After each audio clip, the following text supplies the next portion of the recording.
Hey everyone, I'm the storyteller, and I'm here to help you relax tonight. I know a lot of you use this video to fall asleep, so before we start, make sure to like the video and subscribe to the channel. Also, tell me in the comments, where are you from and what time is it there?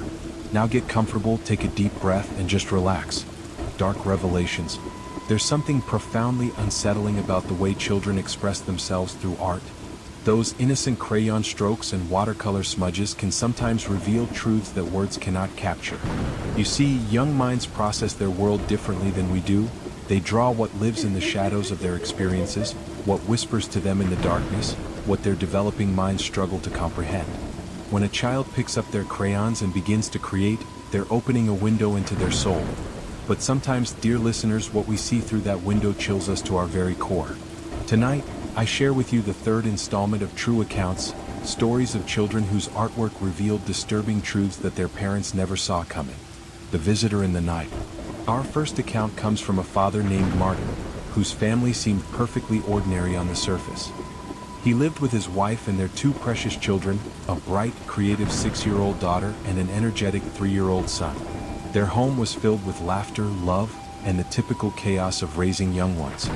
Martin's daughter, whom we'll call Jess to protect her identity, had always shown a natural gift for art. Her parents, like any supportive mother and father would do, showered her with supplies, an entire backpack bursting with creativity. Markers in every color of the rainbow, pencils sharp enough to capture her imagination, fresh crayons that still smelled of wax, and stacks upon stacks of construction paper waiting to become her canvas. 4 hours on end, little Jess would lose herself in her artistic world, creating masterpiece after masterpiece. Her room became a gallery of childhood wonder, pictures adorning every wall, drawings scattered across her desk, artwork tucked into her backpack like precious treasures. Most were exactly what you'd expect. Sunshine and rainbows, stick figure families holding hands, puppies with oversized heads and tiny bodies. But then, Martin discovered something that made his blood run cold. Hidden among the innocent drawings was an image that didn't belong. At first glance, it seemed harmless enough, a picture of Jess holding hands with a woman. But as Martin studied it closer, confusion crept across his face. This woman, she wasn't his wife. Where his wife's golden hair should have been, this figure had rich, dark brown locks cascading down her shoulders. "Sweetheart," Martin asked his daughter gently, trying to keep the concern from his voice, "who is this lady you drew?" "That's the woman who visits me sometimes, Daddy." Every parent knows the chill that runs down your spine when your child says something that doesn't quite fit. Martin felt that chill now, spreading from his neck to his fingertips. He pressed further, his voice carefully controlled. "What's your friend's name, honey?" "Lucia." That single word, that name, it changed everything. Martin's feet carried him swiftly to find his wife, the drawing clutched in his trembling hand. When he showed her the picture, she initially dismissed it. "It could be anyone, honey. You know how kids draw." But when Martin spoke that name, Lucia, he watched the color drain from his wife's face like water from a broken dam. You see, dear listeners, Lucia was indeed a real person. She was Martin's wife's sister, who had passed away years before either of their children had taken their first breath. A sister who had been buried in a white dress, whose blue eyes had closed forever, whose small beauty mark above her lip would never again catch the sunlight. Together, with hearts pounding in unified dread, the parents returned to their daughter's room. They needed answers, though part of them feared what they might discover. "Jess, sweetheart," her mother's voice quavered slightly, "tell us about Lucia. When does she come to see you?" "She visits at night sometimes, when I'm drawing. She likes to watch me color." The mother, fighting every instinct to grab her child and run from that room, made a request that would haunt her dreams. "Next time Lucia visits, would you draw her again for Mommy?" With lots of details this time. Little Jess, oblivious to her parents' terror, happily agreed. From that night forward, they kept their daughter's door slightly ajar. Listening, waiting, dreading. Several nights passed in uneasy silence until finally, while washing dishes in the kitchen, both parents froze. The unmistakable sound of their daughter's voice drifted down the hallway, but she wasn't singing or playing. She was having a conversation with someone they couldn't hear. They crept toward her room like thieves in their own home, pressing their ears against the wall. Jess's voice would speak, then silence would stretch for long, uncomfortable moments before she'd respond again, as if answering questions only she could hear. Then came the words that made their hearts stop.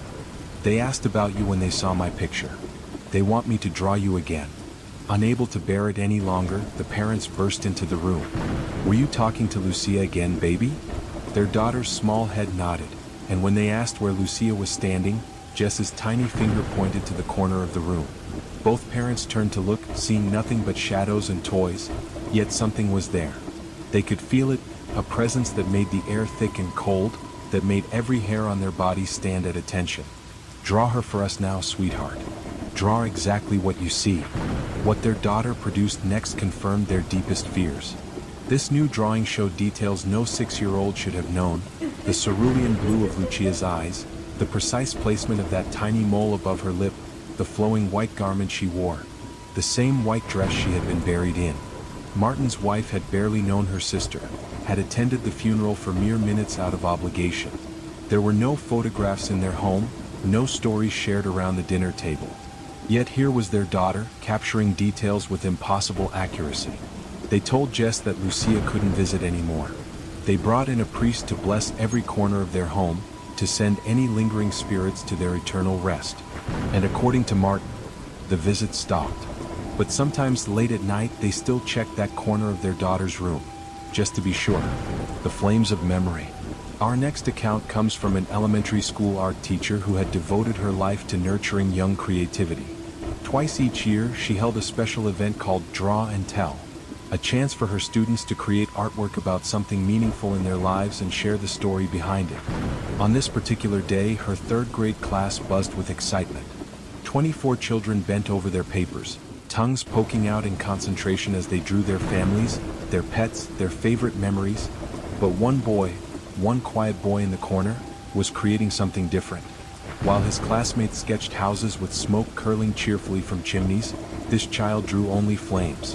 Violent oranges and reds consumed his entire paper, and the other children at his table began to notice. Nervous giggles rippled through the group, fingers pointing at his unusual creation. The teacher approached, her voice kind but concerned. "Sweetie, remember, we're supposed to draw something that means something special to us." "I know, Mississippi. I'm not done yet." So she let him continue, though unease settled in her stomach like a stone. As the class period drew to a close, she returned to find he had added something to his inferno, a house engulfed in those terrible flames. She pulled him into the hallway, away from curious eyes and ears. Her hands trembled slightly as she held his drawing, trying to find the right words. "Honey, why did you draw a burning house? This isn't appropriate for our draw and tell." "But it is appropriate, Mississippi. This is the house my parents tried to burn down, with me inside it." The teacher felt her knees weaken, her professional composure cracking like thin ice.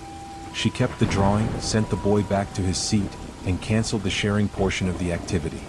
As she sat at her desk, fighting back tears that threatened to spill, she made a call to Child Protective Services. Some drawings tell stories we wish we'd never heard, but must never ignore. The Taking Man. Our final account tonight comes from a young woman named Giovanna, whose discovery would forever change how she looked at her 7-year-old brother. Giovanna often allowed her little brother to use her desk for his artistic endeavors. He would spend hours there, creating his little masterpieces before carefully collecting them and hiding them away in his room like precious secrets. So when she found a drawing left behind on her desk one evening, it struck her as odd, almost deliberate. At first glance, it appeared innocent enough, a typical family portrait drawn with the unsteady hand of a 7-year-old. There was Mom with her triangle dress, Dad with his square shoulders, Giovanna with her long hair, and her little brother with his characteristic messy scribbles for hair. But then, tucked away in the corner, almost as an afterthought, was something else. A figure rendered entirely in black crayon, so dark it seemed to absorb the light around it.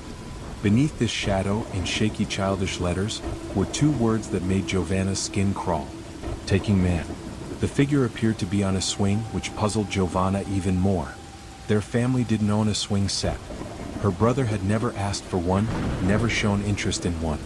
Yet there it was, this dark figure swaying back and forth in the corner of his world.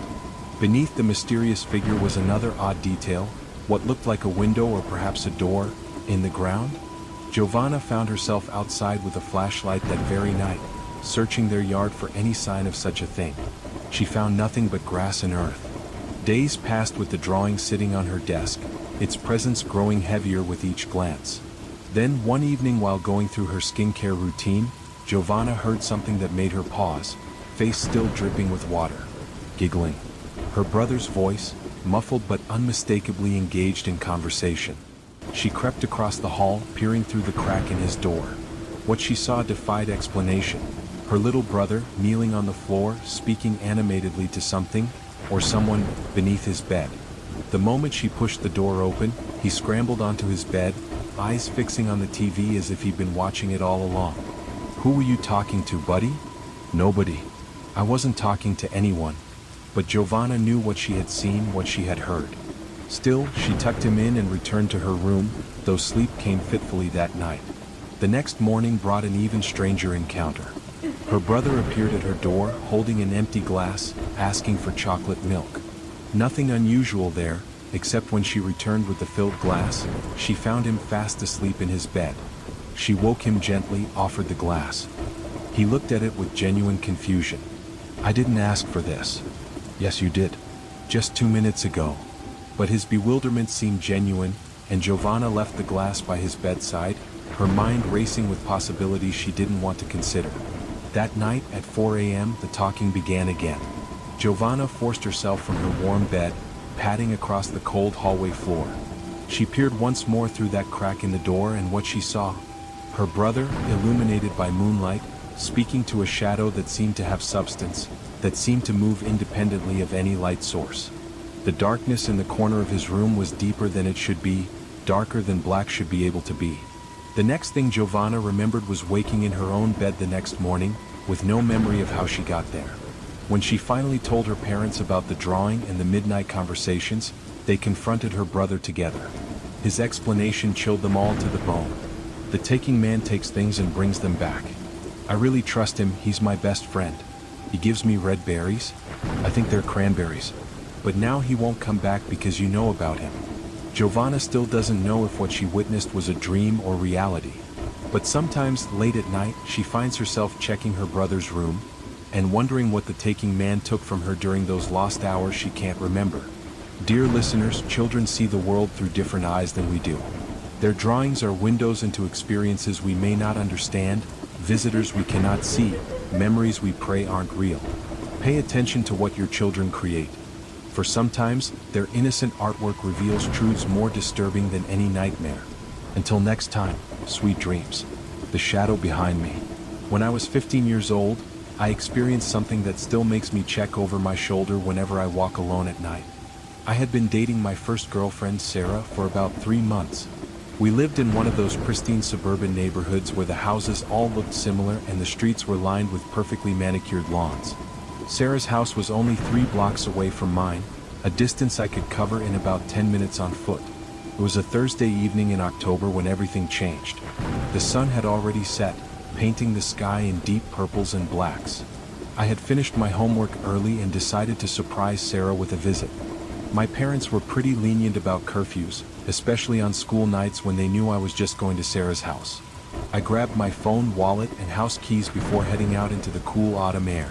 The first block passed without incident.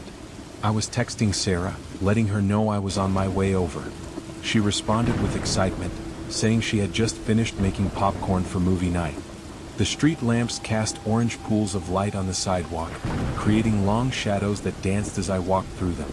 It was when I reached the second block that I first noticed something was off. Behind me, I heard what sounded like footsteps matching my pace. When I walked faster, they walked faster. When I slowed down, they slowed down. At first, I tried to convince myself it was just my imagination or maybe another neighbor out for an evening stroll. But something about the rhythm of those footsteps made my skin crawl. I decided to test my theory. Without warning, I suddenly stopped walking and pretended to check my phone. The footsteps behind me continued for 2 more steps before abruptly stopping. My heart began to race. Someone was definitely following me, and they were trying to match my movements. I started walking again, this time pulling out my phone to call Sarah. As it rang, I heard those footsteps resume behind me. They sounded closer now, maybe only 20 feet back. I didn't dare turn around yet. "Hey, you're almost here?" Sarah's cheerful voice answered. Yeah, I'm on Maple Street now, I said, trying to keep my voice steady. Hey, can you look out your window? I think someone might be following me. I heard her moving around on the other end of the line. I'm looking now. Oh my God, there is someone behind you.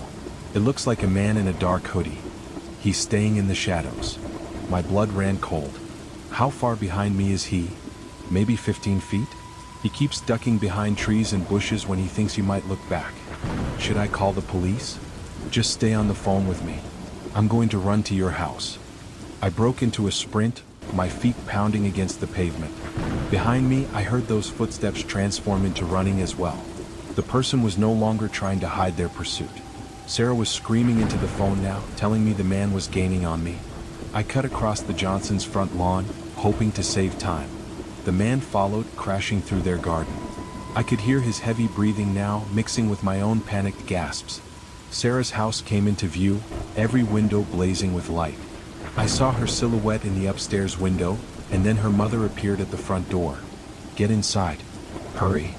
Mrs. Chin shouted, holding the door wide open. I practically flew up their front steps and dove through the doorway. Mrs. Chin slammed the door shut and locked it just as the man reached their front lawn. Through the window, we could see him standing there, hood pulled low over his face, chest heaving from the chase. I'm calling 911, Mrs. Chin said, already dialing. The man stood there for what felt like an eternity but was probably only 30 seconds. Then, as sirens wailed in the distance, he turned and jogged away, disappearing into the darkness between houses. The police arrived within minutes and took our statements. They searched the neighborhood but found no trace of the hooded man. One officer told us there had been reports of a suspicious person following teenagers in the area over the past week, but this was the first time someone had actually been chased. Sarah's parents drove me home that night, and my own parents were waiting anxiously at the door. For the next month, I wasn't allowed to walk anywhere alone after dark. The police increased patrols in our neighborhood, but the hooded man was never caught. To this day, I wonder what would have happened if I hadn't called Sarah, if her mother hadn't been at the door, if I had been just a little bit slower. The thought still keeps me up at night sometimes. The real head. Growing up in East Los Angeles meant you learned certain survival rules early. Don't wear certain colors in certain neighborhoods. Don't go out alone after dark. And definitely don't go poking around in abandoned buildings. My best friend Marcus and I broke that last rule when we were 13, and what we discovered still haunts my dreams. Marcus lived 3 houses down from me on a street that had seen better days. Half the houses were occupied, the other half sat empty with boarded-up windows and overgrown yards. Gang tags covered most surfaces, a constant reminder of whose territory we lived in. The Crips had claimed our neighborhood years ago, and everyone knew to keep their heads down and mind their own business. It was a Saturday night in July, hot and humid even after the sun went down. Marcus and I were riding our bikes around the neighborhood, bored out of our minds. Summer vacation had lost its appeal after the first few weeks, and we were looking for any kind of adventure to break the monotony. Let's check out the Morrison place, Marcus suggested as we stopped at the corner store for sodas. The Morrison house had been empty for at least 5 years. Local legend said the family had fled in the middle of the night after witnessing a murder, leaving everything behind. Other stories claimed it was haunted by victims of gang violence. Either way, no one had lived there since, and the real estate sign in the front yard had long since faded and fallen over. We approached the house cautiously, walking our bikes up the cracked driveway. The windows were mostly intact but covered with thick curtains. Marcus pointed to one of the front windows. "Look at that," he whispered. I squinted through the darkness and saw what he was pointing at. Between a gap in the curtains, a pale face stared out at us. It didn't move, didn't blink, just stared with glassy eyes. "Probably just a mannequin or something," I said, though my voice shook slightly. We moved closer, abandoning our bikes in the overgrown bushes. The face in the window remained perfectly still. Too still. As we got within a few feet of the window, I could make out more details. The face was that of a young man, maybe in his 20s, with dark hair and Hispanic features. "That's got to be a Halloween decoration," Marcus said. "Someone's playing a prank." The idea that someone had broken into the abandoned house just to place a fake head in the window seemed odd, but it was better than the alternative. We decided to investigate further. The back door was secured with a padlock, but the lock itself hung open, as if someone had cut it and left it there to appear secure from a distance. We pushed the door open slowly, wincing at the loud creak it made. The smell hit us immediately. It was sweet and rotten, like garbage that had been sitting in the sun too long. We pulled our shirts up over our noses and ventured inside. The house was dark, but enough streetlight filtered through the windows to see the general layout. We made our way to the front room where we'd seen the face. The smell grew stronger with each step. When we finally reached the window, Marcus grabbed what we thought was a fake head and lifted it from the windowsill. He dropped it immediately, screaming. The weight was wrong, too heavy for plastic or rubber. And when it hit the floor with a wet thud, dark liquid began pooling around it. "That's blood," I gasped. "That's real blood." We stood frozen in horror as the reality sank in. We had just discovered an actual severed human head. Above us, the ceiling creaked loudly as if someone was walking across the floor upstairs. Without a word, we bolted for the back door. I had never run so fast in my life. We grabbed our bikes and pedaled home like the devil himself was chasing us. My hands were shaking so badly I could barely dial 911. The operator kept asking me to slow down and repeat myself. Within minutes, the entire neighborhood was swarming with police cars and ambulances. The investigation revealed that the head belonged to a rival gang member who had gone missing a week earlier. The Crips had placed it there as a warning to others. The police never found out who was in the house that night, whether it was the killers returning to check on their gruesome message or some other unfortunate soul seeking shelter. Marcus and I never spoke about that night to anyone except the police. We stopped riding our bikes after dark and found new routes that avoided the Morrison house entirely. A few months later, my family moved to a different neighborhood and I lost touch with Marcus. Sometimes I still dream about that face in the window, those glassy eyes staring at nothing. I wake up in a cold sweat, remembering the weight of death in Marcus's hands and the sound of footsteps above us in that abandoned house. The Watcher. My name is Jessica, and when I was 16, I babysat for extra money. Most of my clients were nice families in the suburbs with well-behaved kids. The Thompsons were different. They lived in an old Victorian house on the edge of town, and their 7-year-old son Ethan was what my mother politely called unique. The first time I babysat Ethan was on a rainy Friday night in November. His parents were attending a work function and would be gone until midnight. Mrs. Thompson showed me around the house, pointing out emergency numbers and Ethan's bedtime routine. "There's one more thing," she said hesitantly. "Ethan has an imaginary friend named Oliver. He talks to him constantly. It's just a phase, but I wanted to warn you so you wouldn't be alarmed." I assured her it was fine. Lots of kids had imaginary friends. What Mrs. Thompson didn't tell me was that Ethan's imaginary friend was unlike any I'd encountered before. The evening started normally enough. Ethan and I played board games in the living room while rain pelted against the windows. He was a sweet kid, very polite and intelligent for his age. But I noticed he would pause occasionally and tilt his head as if listening to someone speak. "Oliver says he likes you," Ethan announced suddenly during our third game of Candyland. "That's nice," I replied. "Tell Oliver I like him too." Ethan frowned. "He can hear you. He's sitting right next to you." I glanced at the empty space beside me on the couch and suppressed a shiver. Something about the way Ethan said it, so matter-of-fact and serious, made me uncomfortable. As the night wore on, Ethan's conversations with Oliver became more frequent and more disturbing.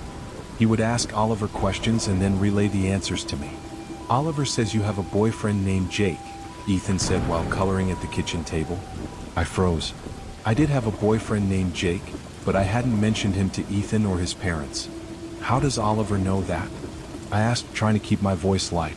"He knows lots of things. He watches people." The room suddenly felt colder. I told myself Ethan must have overheard his parents talking about me or seen something on my social media. Kids were observant like that. At 8 o'clock, I started Ethan's bedtime routine. Bath, pajamas, teeth brushing. Everything went smoothly until it was time to go to his room. Ethan stopped at the threshold and grabbed my hand. "Oliver doesn't want me to go to bed yet," he whispered. "Well, Oliver doesn't make the rules. Your parents do, and they said bedtime is 8:30. Ethan's grip tightened. "He's angry now." I gently pulled him into the room and turned on the lamp. His bedroom was typical for a 7-year-old, toys scattered on the floor, superhero posters on the walls, a bookshelf crammed with picture books. But there was something off about the atmosphere, a heaviness that made it hard to breathe. "Where does Oliver sleep?" I asked, trying to make conversation while tucking Ethan into bed. In the closet, Ethan replied. He likes the dark. I glanced at the closet door, which was slightly ajar. The darkness beyond seemed deeper than it should be, as if it were absorbing the light from the lamp. Can you read me a story? Ethan asked. I selected a book from his shelf and began reading. Halfway through, the lamp flickered and went out. The room plunged into darkness except for the faint glow from the hallway nightlight. The bulb must have burned out, I said, reaching for the switch. Oliver did that, Ethan whispered. He doesn't like the light when he comes out. My hand froze on the switch. Comes out. From the closet. He's coming out now. I heard it then, a soft creaking from the direction of the closet, like weight shifting on old floorboards. My rational mind said it was just the house settling, but every instinct screamed at me to run. Ethan, we're going downstairs, I said, trying to keep the panic out of my voice. We can't. Oliver won't let us. The closet door swung open wider, though I couldn't see what, if anything, was causing it. The darkness inside seemed to pulse and writhe like a living thing. I scooped Ethan up in my arms and ran for the door. Just as I reached it, it slammed shut. I grabbed the handle and turned, but it wouldn't budge. Please, Oliver, Ethan said to the darkness. She's nice. Don't hurt her. The temperature in the room dropped so fast I could see my breath. Something moved in the closet darkness, a shadow within shadows. I pressed my back against the door, holding Ethan tight. Then, as suddenly as it began, everything stopped. The door handle turned easily in my hand. The lamp flickered back on. The closet door hung innocently open, revealing nothing but clothes and toys. I carried Ethan downstairs and we spent the rest of the night in the living room with every light on. When the Thompsons returned, I told them Ethan had been afraid of the dark and we'd camped out downstairs. I didn't mention Oliver or what happened in the bedroom. They called me a few days later to babysit again, but I made up an excuse, and then another. Eventually they stopped calling. About a year later, I ran into Mrs. Thompson at the grocery store. She looked tired and worn down. When I asked about Ethan, her face crumpled. We had to move, she said. The house, there was something wrong with it. Ethan's therapist said his imaginary friend was actually a form of paranormal attachment. We found out the previous owner's son had died in that closet decades ago. His name was Oliver. I never babysat again after that. Even now, years later, I can't be in a room with a closet door open. And sometimes, in the quiet moments before sleep, I swear I can hear that soft creaking sound and feel those invisible eyes watching me from the darkness. The camping trip. The mountains of Colorado had always been my escape from the chaos of city life. Every summer, I would pack up my gear and head into the wilderness for a week of solitude and peace. But the trip I took 3 years ago turned into a nightmare that still makes me flinch at unexpected sounds in the night. I had chosen a remote area in the San Juan National Forest, far from any established campgrounds or trails. It required a 4-hour drive from Denver, followed by another hour on rough Forest Service roads that my truck could barely handle. The isolation was exactly what I wanted, or so I thought. My plan was simple. Set up base camp near a creek I'd found on a topographic map, then spend my days hiking and fishing in the surrounding area. I'd done this dozens of times before, always alone, and never had any problems beyond the occasional curious bear or equipment malfunction. I arrived at my chosen spot late Friday afternoon. The area was perfect, a small clearing surrounded by towering pines, with a creek babbling nearby and mountains rising dramatically in every direction. I set up my tent, hung my food in a bear bag, and gathered firewood for the evening. As darkness fell, I sat by my campfire, cooking dinner and enjoying the absolute silence. No cars, no people, no cell phone service, just me in the wilderness. The stars emerged one by one until the sky was a glittering tapestry above the treetops. It was around 10 o'clock when I first heard it, a branch snapping somewhere in the darkness beyond my fire's light. I wasn't immediately concerned. The forest was full of animals, and they often investigated campsites looking for easy food. I made some noise, banging my pot with a spoon to scare off whatever creature was out there. The forest fell silent again and I relaxed. But 20 minutes later, I heard more sounds, footsteps this time, slow and deliberate, circling my campsite just beyond the reach of the firelight. These weren't the quick, light steps of a deer or the shuffling gait of a bear. They sounded human. Hello? I called out, my voice cracking slightly. Someone there? No response. The footsteps stopped. I added more wood to the fire, building it up until flames leaped high into the air. The increased light pushed back the darkness a few more feet, but I still couldn't see anything beyond the tree line. Then I heard whistling. A tuneless, meandering whistle that seemed to come from multiple directions at once. My blood ran cold. There was no innocent explanation for human whistling in the middle of nowhere at this hour. I grabbed my knife and flashlight, sweeping the beam across the trees. Nothing. The whistling continued, sometimes closer, sometimes farther away. It was like whoever was out there was playing with me, testing my reactions. I retreated to my tent and grabbed my emergency satellite communicator. These devices could send distress signals even without cell service, but they were meant for life-threatening emergencies. Was this life-threatening? I didn't know, but every instinct told me I was in danger. As I debated whether to activate the device, a new sound made my decision for me. Laughter. Quiet, manic giggling from multiple sources around my campsite. I hit the SOS button without hesitation. The device showed that the signal had been sent, but help was hours away at best. I needed to survive until then. I built the fire even higher and positioned myself with my back to a large boulder, knife in one hand, flashlight in the other. The laughter had stopped, replaced by an oppressive silence that was somehow worse. Then I saw them, eyes reflecting my firelight from 3 different positions around the camp. Human eyes watching me. I shouted at them, threatened them, pleaded with them to leave me alone. They just watched. One of the figures stepped forward just enough for me to make out some details. It was a man, rail-thin and dressed in tattered clothing. His hair was long and matted, his face gaunt and sunburned. He smiled at me, revealing broken and missing teeth. "You shouldn't be here," he said in a raspy voice that sounded unused to speaking. "This is public land," I replied, trying to sound more confident than I felt. "I have every right to be here." He laughed, that same manic giggle from before. "Public, private, doesn't matter. This is our home. You're trespassing."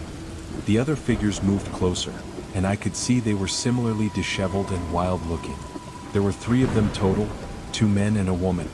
They looked like they'd been living in the wilderness for years. "I'll leave," I said. "First thing in the morning, I'll pack up and go." "Too late," the woman said. "You've seen us. Can't have that." They began closing in, moving with a coordination that suggested they'd done this before. I waved my knife and flashlight, trying to keep all 3 in sight. "Help is coming," I announced. "I've already called for rescue. They'll be here soon." This gave them pause. The leader tilted his head, studying me. "You're lying," he said. I held up the satellite communicator with its blinking confirmation light. "GPS coordinates already set. Search and rescue will be here within hours." The 3 figures retreated back to the edge of the firelight and huddled together, whispering urgently. I used the opportunity to add the last of my firewood to the blaze and check my watch. I'd activated the beacon an hour ago. Help could arrive any time between 2 and 6 hours from now, depending on availability and weather conditions. The wild people made their decision. Without a word, they melted back into the darkness. I heard their footsteps retreating up the mountain, growing fainter until the forest was silent again. I didn't sleep that night. I sat with my back to that boulder, feeding the fire with branches I could reach without leaving its light, knife clutched in my sweaty palm. Every sound made me jump. Every shadow could be them returning. The rescue helicopter arrived just after dawn, guided by my GPS coordinates and the smoke from my fire. The pilot was surprised to find me uninjured but badly shaken. I told the rescue team about the wild people and they exchanged knowing looks. "You're lucky," one of them said. "We've had reports of a group living illegally in these mountains for years. They call themselves the Free Folk. Usually they just steal from campsites, but sometimes." He trailed off, but I understood. They flew me back to civilization and I gave a full report to the Forest Service and local police. A search was organized, but no trace of the Free Folk was found. They'd vanished into the vast wilderness they called home. I still camp, but never alone and never that far from civilization. And I always carry that satellite communicator fully charged and ready. Because somewhere out there, in the deep places where maps show nothing but green, the Free Folk are still watching and waiting for the next trespasser in their domain. The Night Walker. My grandmother lived alone in a farmhouse that had been in our family for generations. It sat on 50 acres of rolling hills and woods in rural Pennsylvania, miles from the nearest neighbor. I spent summers there as a kid, but the experience I'm about to share happened when I was 17, old enough to no longer dismiss things as childhood imagination. It was late September and I was staying with Grandma for a long weekend to help with fall chores. My parents had dropped me off Friday afternoon and would return Monday morning. Grandma seemed more frail than I remembered, moving slowly and needing frequent breaks, but her mind was sharp as ever. That first night, as we sat in her living room after dinner, she gave me an odd warning. "If you hear walking outside at night, don't look out the windows," she said, her eyes serious behind her wire-rimmed glasses. "What do you mean?" I asked. She was quiet for a moment, then shook her head. "Just old superstition. But promise me you won't look." I promised, though I thought it was strange. Grandma had never been particularly superstitious before. I went to bed around 11 in the same upstairs room I'd used as a child. The old house creaked and settled around me, familiar sounds that had once lulled me to sleep. But sleep wouldn't come. Grandma's warning kept replaying in my mind. It was just past midnight when I heard it. Footsteps on the gravel driveway below my window. Slow, measured steps like someone taking a leisurely stroll. My first thought was that someone had broken down on the rural road and come seeking help. I started to get up to look, then remembered my promise. Instead, I lay still, listening. The footsteps continued around the house, pausing occasionally as if the walker were examining something. They were heavy steps, made by someone larger carrying weight. The walking continued for maybe 20 minutes, circling the house again and again. Then, as suddenly as they'd begun, the footsteps stopped. I waited, straining to hear, but the night had gone silent again. The next morning, I asked Grandma about it over breakfast. Her face paled. "You heard him then?" "Who?" "Who was walking around the house." She was quiet for a long time, pushing eggs around her plate. Finally, she spoke. "It started about 2 months ago. Every few nights, someone walks around the house after midnight. Always the same pattern, always the same heavy steps. I called the police the first time, but they found no one. No footprints, even in the mud after rain. Nothing on the motion sensor lights I had installed." "Maybe it's an animal?" I suggested. She shook her head. "Animals don't walk like that. And animals don't knock." "Knock?" "On the doors, the windows. Never hard, just light taps like they're testing to see if anything's locked. That's why I told you not to look. I did once about 3 weeks ago." She paused and I could see her hands trembling slightly. "What did you see?" I prompted. "A man. Very tall, dressed in old clothes like from decades ago.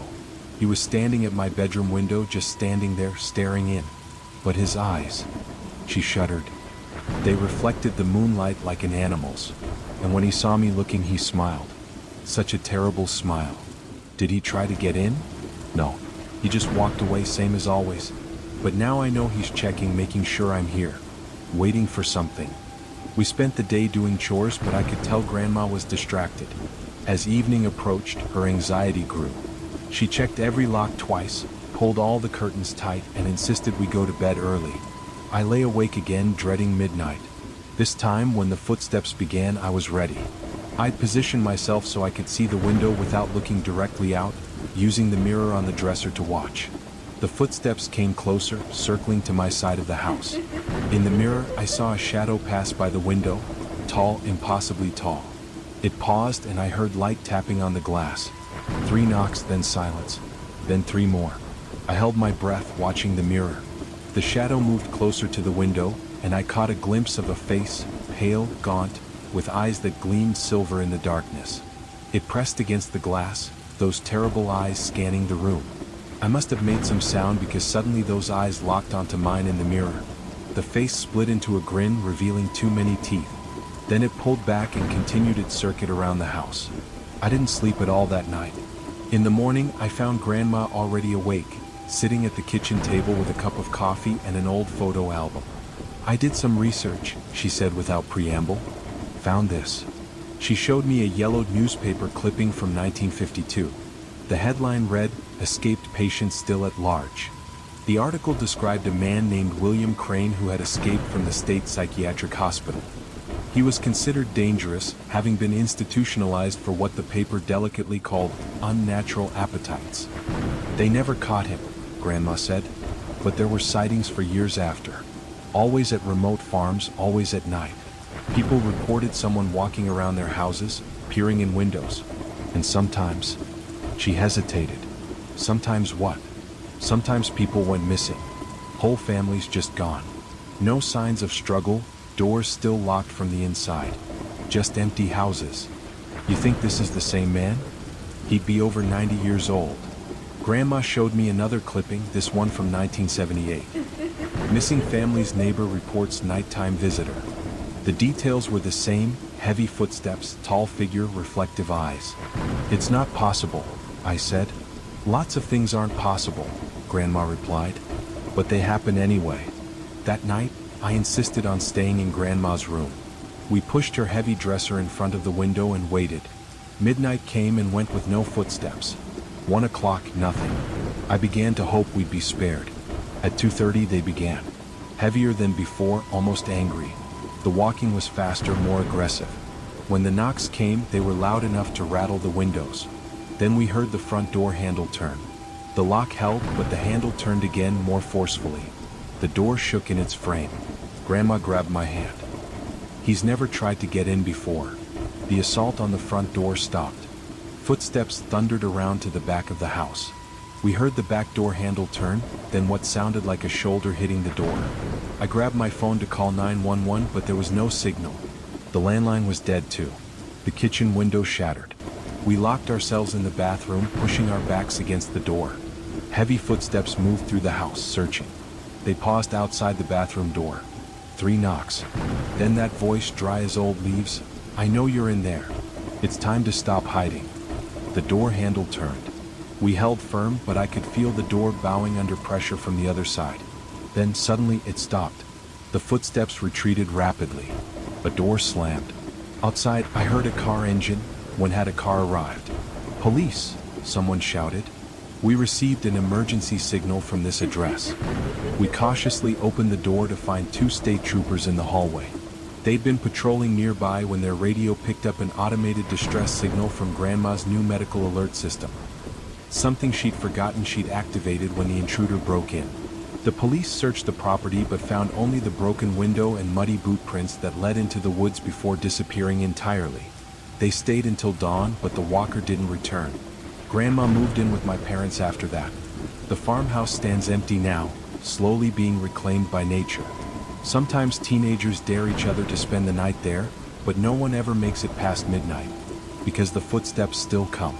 Every night, walking around that empty house, waiting for someone to let him in. And sometimes, on very quiet nights, if you listen carefully, you can hear him knocking. The buried secret.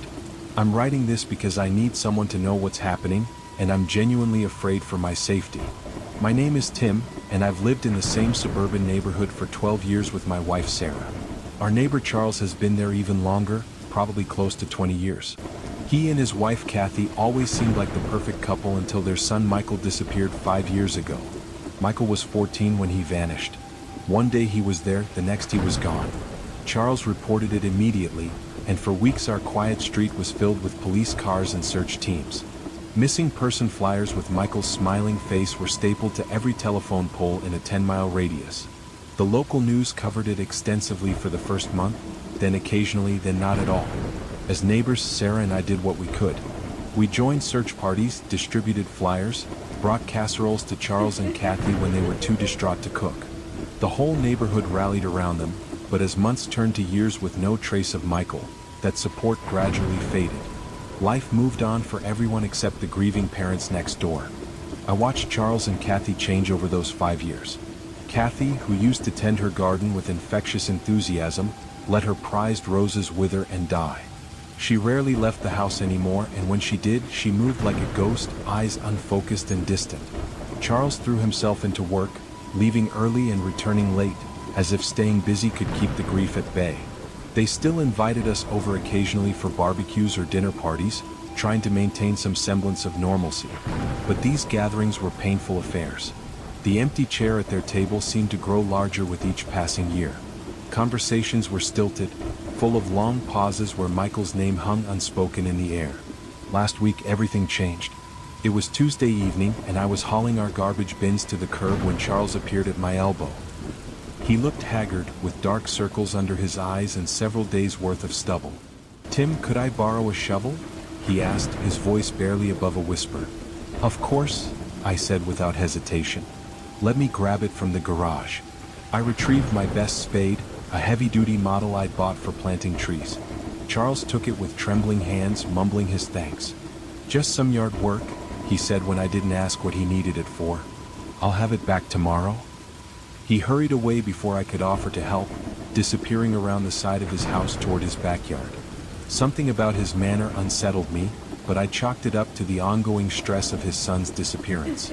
Later that evening, I was in my study on the second floor when movement in Charles's backyard caught my eye. My window offers a clear view over the fence that separates our properties. Charles was digging in the far corner of his yard, near an old oak tree. He worked with desperate energy, throwing dirt aside in great heaping piles. The hole was already substantial, maybe 3 feet deep and growing. Charles, who was 56 and not in the best shape, was struggling with the physical labor. Sweat poured down his face despite the cool evening air. Every few minutes, he'd stop to catch his breath, leaning heavily on the shovel. I felt bad watching him struggle alone. Grabbing my second shovel from the garage, I headed over to offer assistance. The gate to his backyard was unlocked, so I let myself in, calling out as I approached. "Charles, need a hand with that?" He spun around so fast he nearly fell into the hole. His face went white, then red, then white again. He dropped my shovel and rushed toward me, waving his arms. No, Tim, please. I've got it. You need to leave. Now." His reaction stunned me. "Hey, it's just me offering to help. What's wrong?" "I will not allow you to use that shovel in my backyard," he said, his voice rising to near hysteria. He pointed toward the gate like I was an unwelcome dog. "Please, just go." The look in his eyes was wild, almost feral. I'd never seen him like this. Without another word, I turned and left, my mind racing with questions. Back in my study, I couldn't resist watching him through the window. Charles returned to his digging with renewed urgency, frequently glancing around as if checking for observers. The hole grew deeper and wider. By the time darkness fell, it was at least 5 feet deep. That's when he spotted me at my window. Our eyes met across the distance, and I saw something in his expression that chilled me. It wasn't anger or embarrassment at being watched. It was fear. Pure, desperate fear. I stepped back from the window, but I knew he'd seen me. Charles stopped digging after that, gathering his tools and heading inside. But I had a feeling he wasn't done. Sure enough, at 1:30 in the morning, I woke to the sound of metal hitting earth. He was back at it, working by moonlight. I crept downstairs and out my back door, moving as quietly as possible to the fence. Peering through a gap in the boards, I could see Charles's silhouette bent over the hole, digging frantically. The pile of excavated earth had grown enormous. After about 20 minutes, Charles climbed out of the hole and went inside. This was my chance. I knew I was trespassing, knew I was violating his privacy, but I had to know what he was doing. I slipped through the gate and approached the hole. The moon provided just enough light to see into its depths. At the bottom, partially covered with loose dirt, was the corner of a black garbage bag. Heavy-duty plastic, the kind used for industrial waste. Or worse. My heart hammered in my chest. Every instinct screamed at me to run, to call the police, to do something. But I heard Charles's back door opening and barely made it back to my yard before he emerged. This time he wasn't carrying a shovel. He had something else, something wrapped in a tarp that he struggled to carry. He lowered it carefully into the hole, then began filling it in, working even more frantically than before. I watched from my kitchen window as he worked through the night. By dawn, the hole was completely filled and covered with fresh sod that he must have purchased earlier. You'd never know the ground had been disturbed unless you were looking for it. But that wasn't the end of Charles's strange behavior. His SUV, which he always parked in the garage, was now sitting on the street. When I left for work that morning, I noticed his garage door was open and the space was empty except for some boxes pushed against the walls. I spent the entire day at work distracted, replaying what I'd seen. The rational part of my brain offered explanations. Maybe he was burying a pet, maybe he was installing a drainage system, maybe it was completely innocent. But the black garbage bag, his panicked reaction to my offer of help, the midnight digging, it all pointed to something far more sinister. That evening, I still hadn't told Sarah. How could I explain that I suspected our neighbor of, what? Murder? Hiding evidence? And what if I was wrong? The damage to Charles and Kathy, already fragile from their loss, would be irreparable. I was standing at our bedroom window, lost in thought, when I noticed movement at Charles's house. He was at his own window, staring directly at me. When our eyes met, he didn't look away immediately like someone caught people watching. He held my gaze for several long seconds, his expression unreadable, before slowly closing his blinds. Since then, Charles has been avoiding me. When I see him getting his mail or leaving for work, he hurries inside or drives away without acknowledgement. The friendly neighbor who borrowed my shovel has been replaced by someone who watches me from behind curtains and closed blinds. 3 days ago, things escalated. I came home from work to find Sarah in the kitchen, visibly shaken. "Kathy came by today," she said. She was strange. Stranger than usual. "What do you mean?" She asked if we'd seen or heard anything unusual lately. When I said no, she got this look on her face like she didn't believe me. Then she said something about how some secrets are better left buried, and that good neighbors mind their own business. My blood ran cold. She said that? Those exact words. Sarah nodded. It was like she was warning me. "Tim, what's going on? Does this have something to do with why you've been so distracted lately?" I finally told her everything. The late night digging, the garbage bag, Charles's bizarre behavior. Sarah listened in growing horror. You think Michael's been in their backyard this whole time? I don't know what to think. Maybe Charles found his son's body somewhere and brought it home to bury. Maybe it's something else entirely. But something is definitely wrong. We debated calling the police, but what would we say? That our neighbor dug a hole in his own backyard? That he acted strangely when I tried to help? It wasn't enough. Yesterday morning, I woke up to find a note slipped under our front door. It was written in shaky handwriting. "Some holes are better left unfilled. Some questions better left unasked. You saw nothing. You know nothing. For your own good." It wasn't signed, but I recognized Charles's handwriting from the Christmas cards they'd sent over the years. I'm writing this all down because I'm genuinely scared. Charles still has my shovel, the one I lent him for his digging. I'm not going to ask for it back. Sarah wants us to move, and I'm starting to think she's right. Last night I heard digging again. But this time, it wasn't coming from Charles's backyard. It was coming from mine. I looked out the window and saw a figure in dark clothing digging near our garden shed. When I turned on the porch light, they ran, but not before I caught a glimpse of Charles's face. What was he burying in my yard? Or was he trying to frame me for something? I haven't dared to check yet. This morning, Kathy was standing in their driveway when I left for work. She watched me the entire time I walked to my car, never blinking, never moving.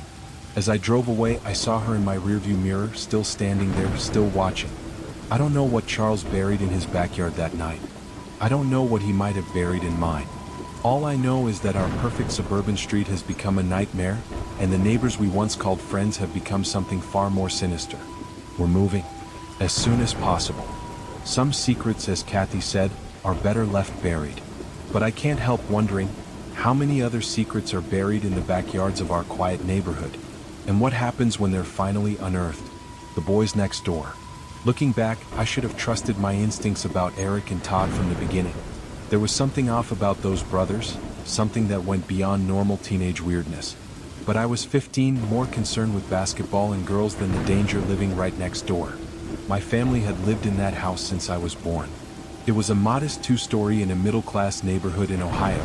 Nothing special except for the massive oak tree in the front yard that I'd climbed 1,000 times. My younger brother Jake, who was 10 at the time, shared my love for that tree and the tire swing our dad had hung from its thickest branch. The house next door had been through several families over the years. When I was 12, a single father moved in with his 2 sons. The father, Mr. Garrison, worked long hours at some factory job, leaving his boys alone most afternoons and evenings.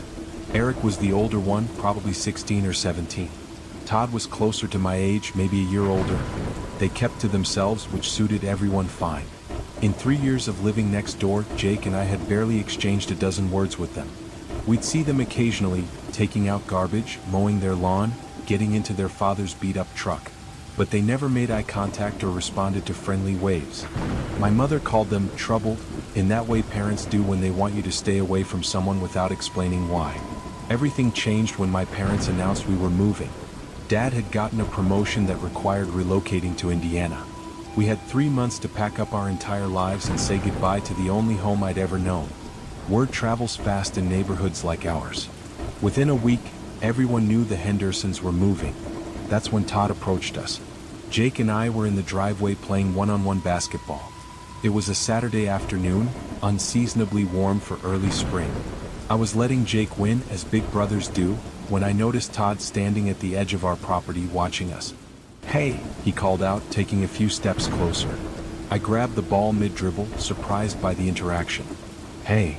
Todd was wearing faded jeans and a black t-shirt with some death metal band logo. His hair was long and greasy, hanging in his eyes. Up close, I noticed he had the shadow of a mustache and acne scars on his cheeks. "Heard you're moving," he said, shoving his hands in his pockets. "Yeah, couple months." "Where to?" "Indiana." He nodded slowly, like this was valuable information. "That sucks. Moving sucks." An awkward silence stretched between us.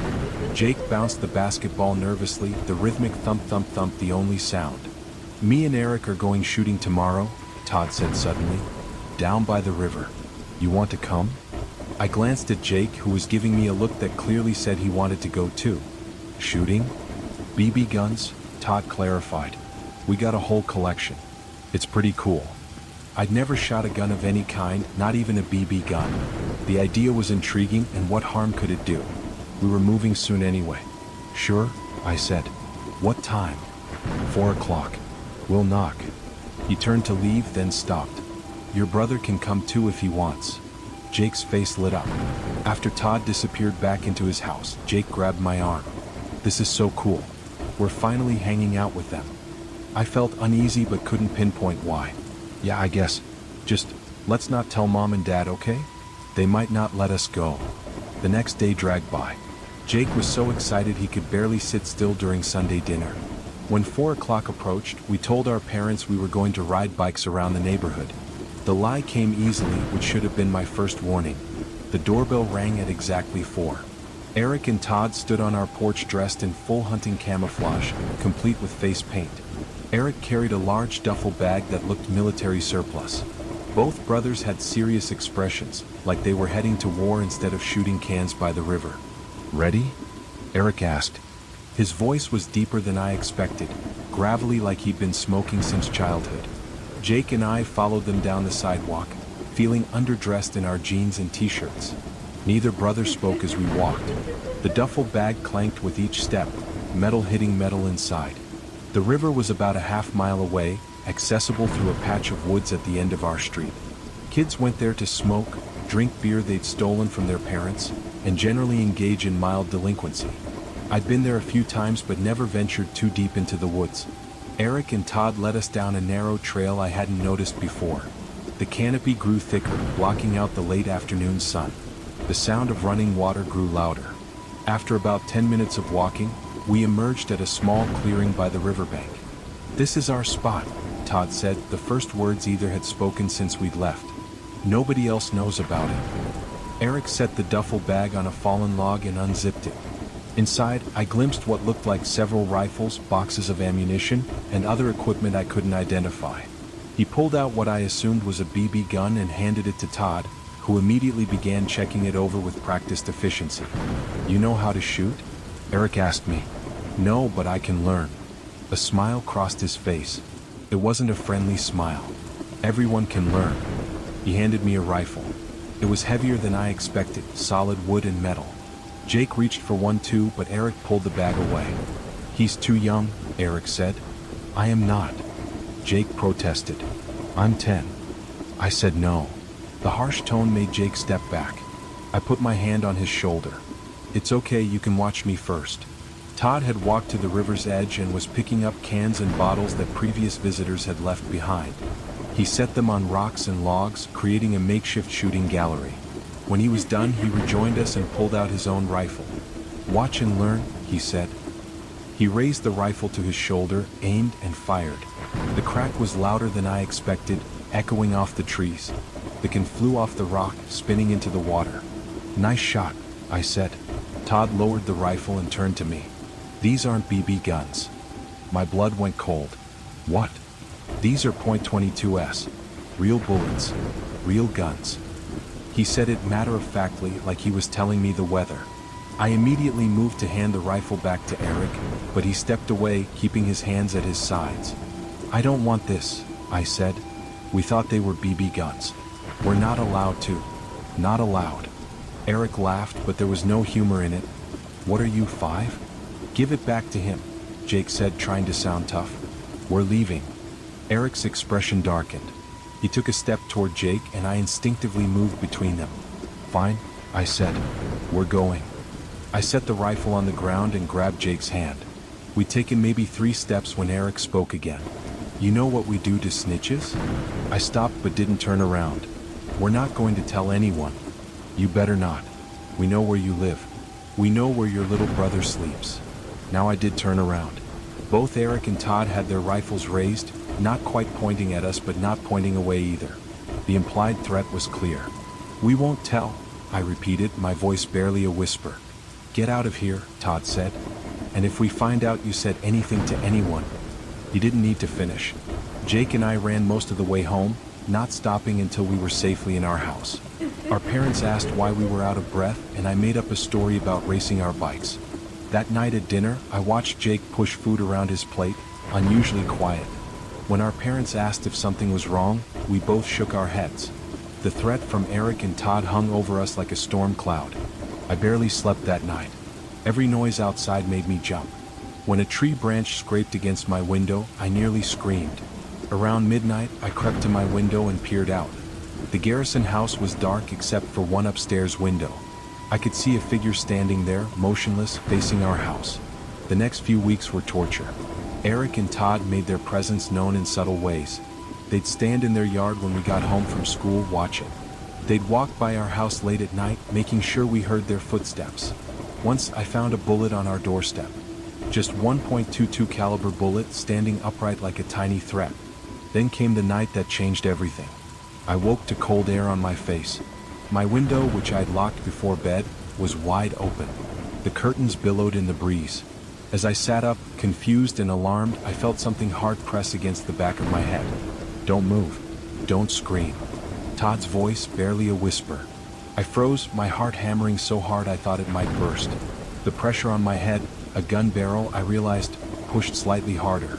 You've been good, Todd continued. Keeping your mouth shut. But we know you're moving soon. People get talkative when they're leaving. They think distance keeps them safe. I won't tell anyone, I managed to say. No, you won't. Because if you do, if you ever tell anyone about us, about the guns, about this, we'll find you. Indiana isn't that far. And we'll start with your little brother. The pressure disappeared from my head. I heard movement behind me but didn't dare turn around. The window screen popped back into place and then silence. I sat there shaking for an hour before I finally worked up the courage to look out the window. The yard was empty, the night quiet. But I knew Todd was out there somewhere, watching. The harassment escalated over our final weeks in the neighborhood. Rocks thrown at our windows in the middle of the night. Jake's bike tires slashed. Dead animals left on our porch. A squirrel, 2 birds, a cat that might have belonged to the Johnsons down the street. One night, a rock came through my window with a note attached. Tick-tock. Another time, Jake woke up screaming. Someone had been at his window, tapping on the glass with what he swore was a knife. By the time our parents got to his room, whoever it was had vanished. We never told our parents the truth. The fear of what Eric and Todd might do outweighed everything else. We made excuses for the vandalism, blamed it on random neighborhood kids acting out. Our parents, stressed with the move and work, accepted our explanations. The final straw came a week before we moved. I was alone in the house, packing boxes in my room, when I heard the front door open. My parents were at work, Jake at a friend's house. Hello? I called out. No response. I crept to the top of the stairs and looked down. The front door was wide open, swaying slightly in the breeze. As I watched, a figure stepped into view. Eric, holding what was unmistakably a real pistol. Just checking your locks, he said, grinning up at me. Pretty weak. You should tell your parents to upgrade. Oh wait, you're leaving anyway. He walked through our living room like he owned it, picking up family photos, examining them, setting them back down at odd angles. all while I stood frozen at the top of the stairs. "Nice house," he continued. "Shame you're leaving. We were just starting to have fun." He stopped at the bottom of the stairs and looked up at me. "Remember our deal? Forever." Then he walked out, leaving the door wide open behind him. I called Jake immediately, told him to stay at his friend's house until our parents got home.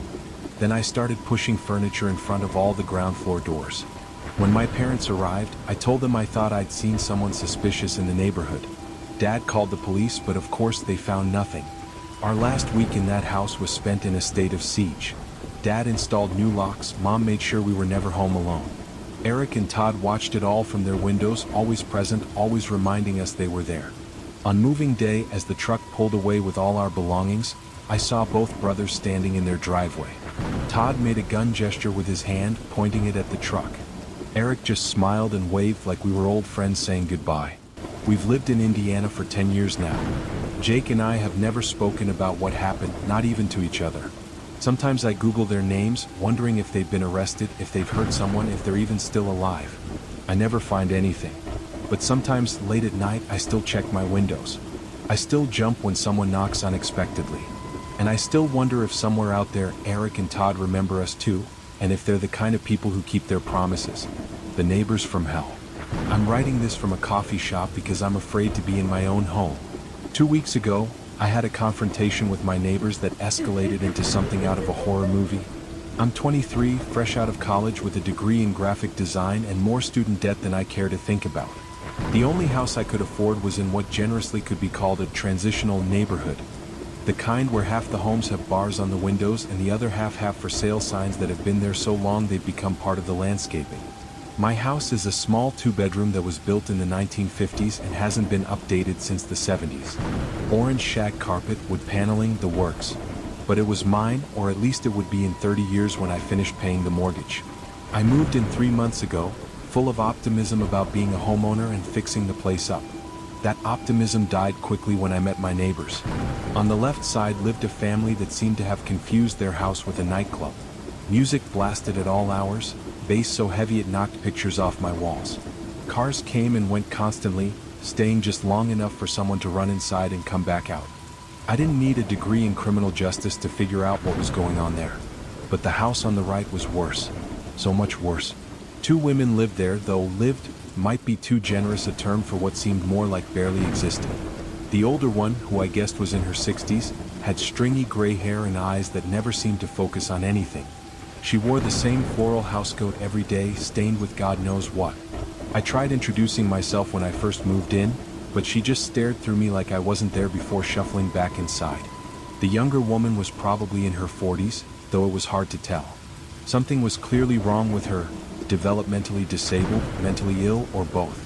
She would rock back and forth on their porch for hours, making sounds that weren't quite words but weren't quite screams either. Sometimes she'd point at me and jabber excitedly to the older woman, who would grab her arm and drag her inside. I felt bad for them at first. Clearly, they were struggling, and the older woman was probably a caregiver dealing with an impossible situation. I told myself to be patient, to be a good neighbor. That resolution lasted about a week. The problem started small. The younger woman would stand at their fence when I was in my backyard, watching me with an intensity that made my skin crawl. If I tried to smile or wave, she'd start shrieking and flapping her hands until the older woman came to get her. Then things escalated. I'd find garbage in my yard, not just random litter but specifically thrown over the fence. Rotten food, dirty diapers, broken glass. When I politely asked the older woman about it, she slammed the door in my face. The night noises were the worst. Screaming, crying, banging on walls. Sometimes it sounded like furniture being thrown. Other times it was wordless howling that went on for hours. I invested in earplugs, then a white noise machine, then both together. Nothing blocked it out completely. I work from home as a freelance designer, which means I'm at my house a lot. Too much, as it turned out. Being constantly exposed to the chaos next door started affecting my work. Clients complained about missed deadlines. My concentration was shot. I started taking my laptop to coffee shops just to get a few hours of peace. 3 weeks ago, I hit my breaking point. I'd been up for 2 days straight trying to finish a major project. The client was threatening to cancel the contract if I didn't deliver by morning. I was running on coffee in desperation when the screaming started next door. This wasn't the usual noise. This was pandemonium. Crashing, shrieking, what sounded like windows breaking. It went on for an hour before I finally snapped. I stomped over to their house and pounded on the door. The noise inside stopped immediately, which was somehow more unsettling than the chaos. After a long moment, the older woman opened the door a crack. "What?" she spat. "I need you to keep the noise down," I said, trying to keep my voice level. "I'm trying to work in." "How dare you?" The younger woman appeared behind her caregiver, and I got my first good look at her. Her eyes were wild, unfocused, with dilated pupils. Scratches covered her arms, some fresh and bleeding. She was wearing what looked like a child's nightgown, far too small for her body. "How dare you?" she repeated, mimicking the older woman's tone but not her words. "How dare you? How dare you?" "I'm just asking for some quiet," I said, taking a step back. "It's been hours of..." The older woman's face contorted with rage. "You don't know anything about our situation. You don't know what we deal with. You come here with your attitude, thinking you're better than us. I don't think I'm better than anyone. I just need to sleep. To work. Please." The younger woman pushed past her caregiver, reaching for me with those scratched arms. "How dare you? How dare you?" The older woman grabbed her, pulling her back with practiced efficiency. "Inside. Now." She turned back to me, and the look in her eyes made me take another step back. "You want quiet? You'll get quiet." The door slammed so hard the frame shook. I walked back to my house on trembling legs. Something about that interaction felt deeply wrong, beyond the obvious dysfunction.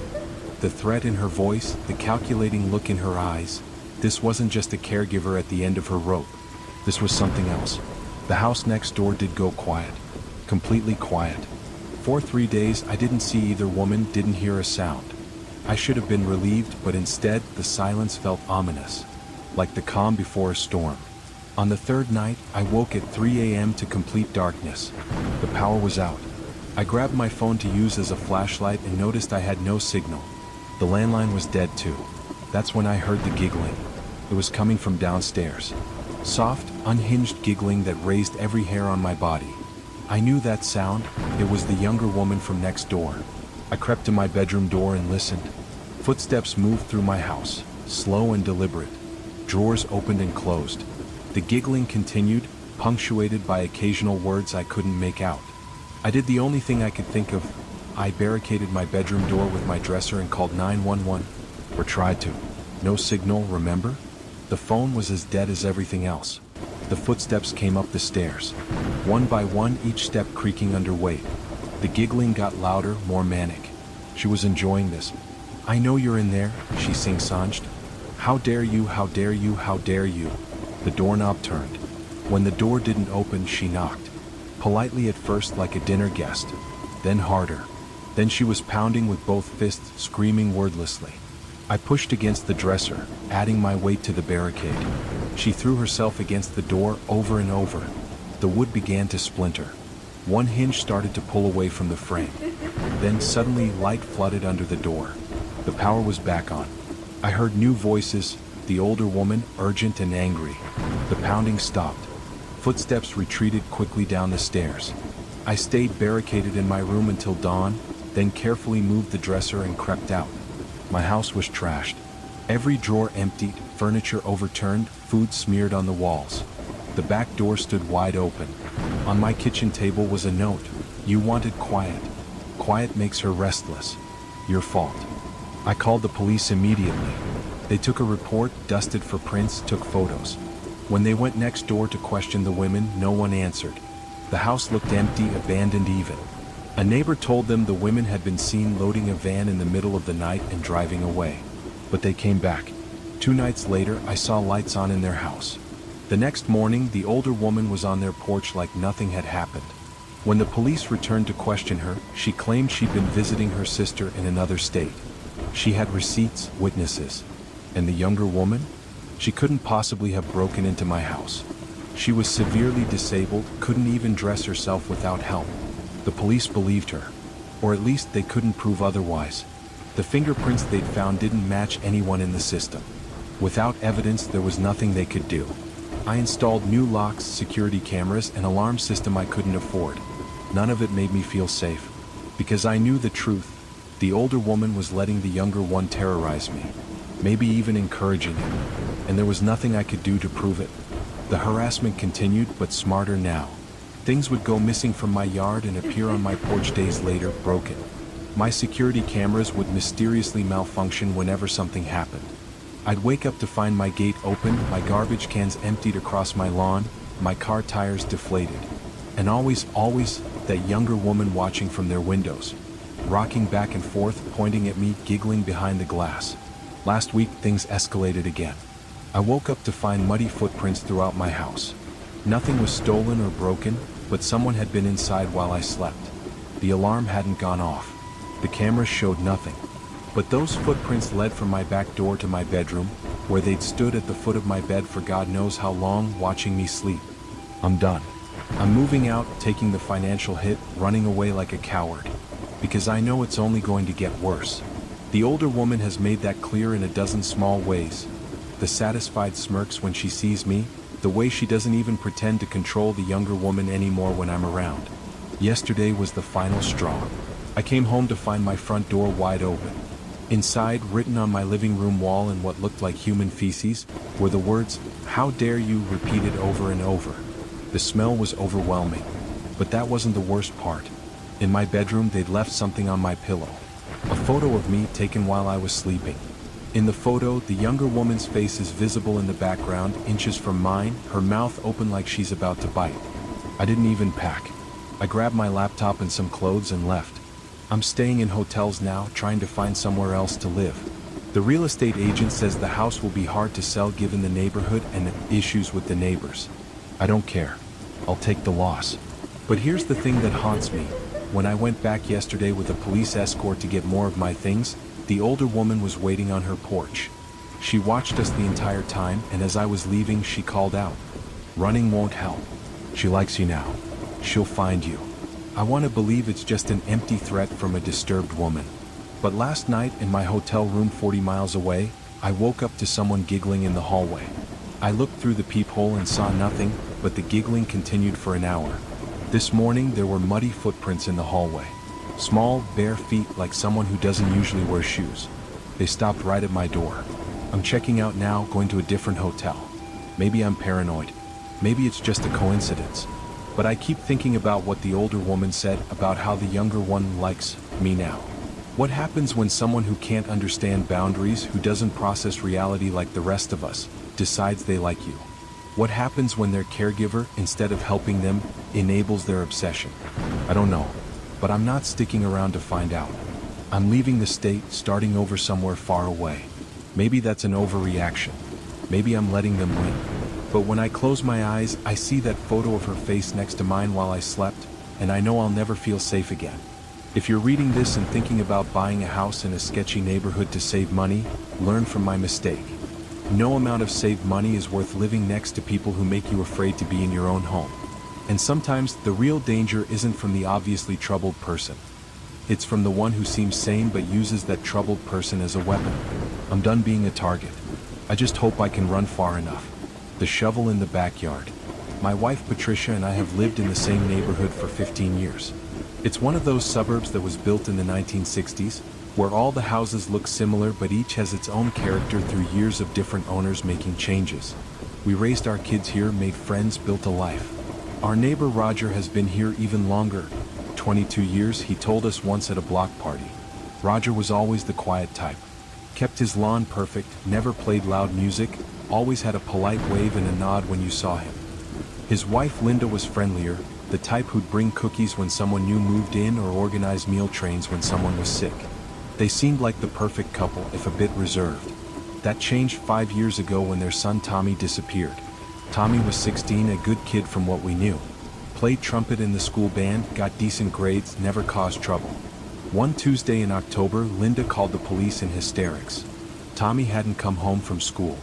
His backpack was found in the park 2 miles away, but Tommy was gone. The neighborhood rallied around Roger and Linda. Search parties combed every inch of woods and parkland for miles. Missing posters went up on every surface. The local news ran the story for weeks. Patricia and I spent countless hours searching, distributing flyers, anything we could do to help. But Tommy never came home. No body, no ransom note, no sightings. He simply vanished. As the months passed with no news, Roger and Linda began to change. Linda stopped going to her book club, stopped tending her garden. She'd sit on their porch for hours, staring at nothing. Roger threw himself into work, leaving before dawn and returning after dark. When we did see them, conversation was stilted, painful. What do you say to parents living every parent's worst nightmare? We maintained a respectful distance while still trying to be supportive. Patricia would leave casseroles on their porch. I'd mow their lawn when Roger was traveling for work. Little things to let them know they weren't alone. 3 years passed this way. The missing posters faded and were taken down. Tommy's case went cold. Life cruelly went on. Then 2 years ago, something strange happened. Roger and Linda suddenly seemed better. Not happy exactly, but more functional. They started accepting dinner invitations again. Linda planted new roses. Roger bought a new car. We assumed they'd finally started therapy or found some way to process their grief. Last month, everything changed. It was a Wednesday evening. I was grilling burgers for dinner when Roger appeared at our shared fence. He looked terrible, unshaven, clothes wrinkled, dark circles under his eyes like he hadn't slept in days. "Hey Roger," I said. "You okay? You look rough." He stared at me for a long moment like he was trying to make a decision. Then, "Can I borrow a shovel?" "Of course," I said, confused by the random request. "Let me grab one from the garage. I got my good spade, the one I use for planting trees." Roger took it with shaking hands. "Everything all right?" I asked. "Fine," he said quickly. "Just some yard work. I'll get it back to you tomorrow." He hurried away before I could offer to help. I watched him disappear around the side of his house, shovel in hand, and felt uneasy. Something was off. After dinner, I went up to our bedroom to change. Our window overlooks Roger's backyard, and what I saw made me freeze. Roger was digging in the far corner of his yard, near their old playset that Tommy used to use. But this wasn't casual gardening. He was digging frantically, desperately, throwing dirt aside in huge scoops. The hole was already deep, maybe 4 feet. Roger would dig for a few minutes, then stop to lean on the shovel, breathing hard. He's in his late 50s and clearly struggling with the physical labor. I felt bad watching him work so hard alone. I grabbed my second shovel and headed over. Their gate was unlocked, so I let myself into the backyard. "Roger, need some help." He spun around so fast he nearly fell into the hole.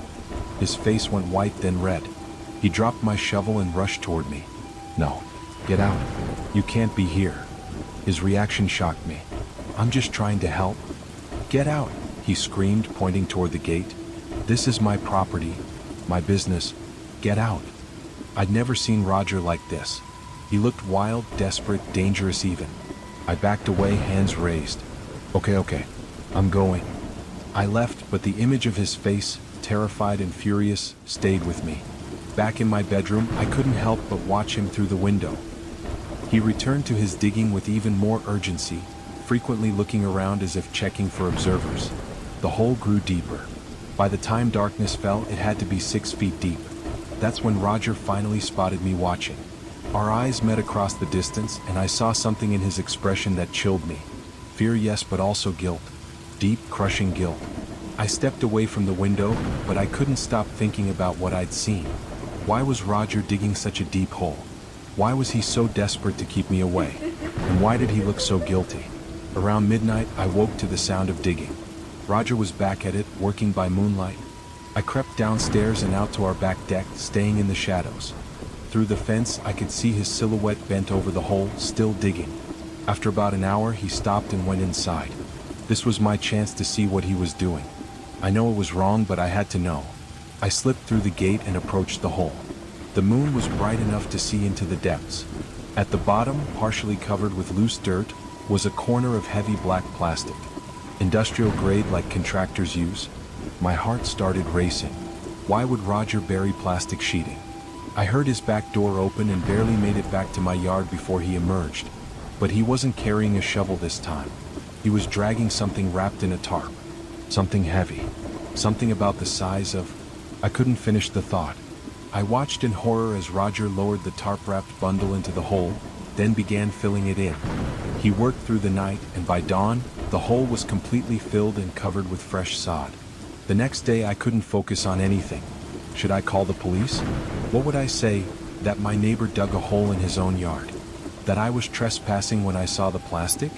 But what if Tommy had been in Roger's backyard all along? I decided to feel Roger out first. When I saw him getting his mail that evening, I walked over. "Hey Roger, get your yard work done?" He wouldn't meet my eyes. "Yes, all done."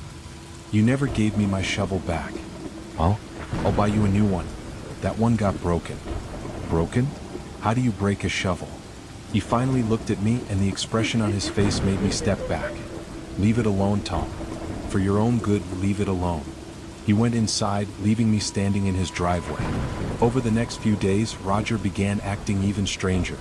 He installed motion sensor lights all around his house, added new locks to his gates, and whenever he saw me, he'd quickly go inside. Linda was acting strange too.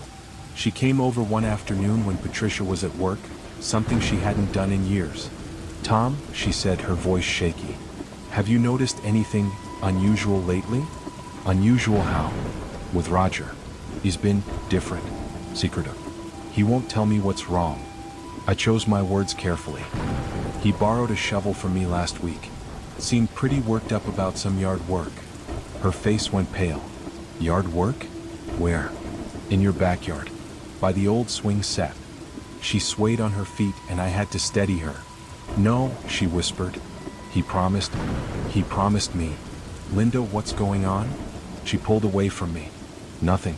I'm sorry. I have to go." She practically ran back to her house. That night, I heard shouting from their home, Linda's voice, high and hysterical, and Roger's deeper tones trying to calm her. 2 days later, I woke up to find a note under my door. "Stop watching. Stop asking questions. You have no idea what you're dealing with. Some things are better left buried. This is your only warning." It wasn't signed, but I recognized Roger's handwriting. Patricia found me sitting at the kitchen table, staring at the note. "What's that?" she asked.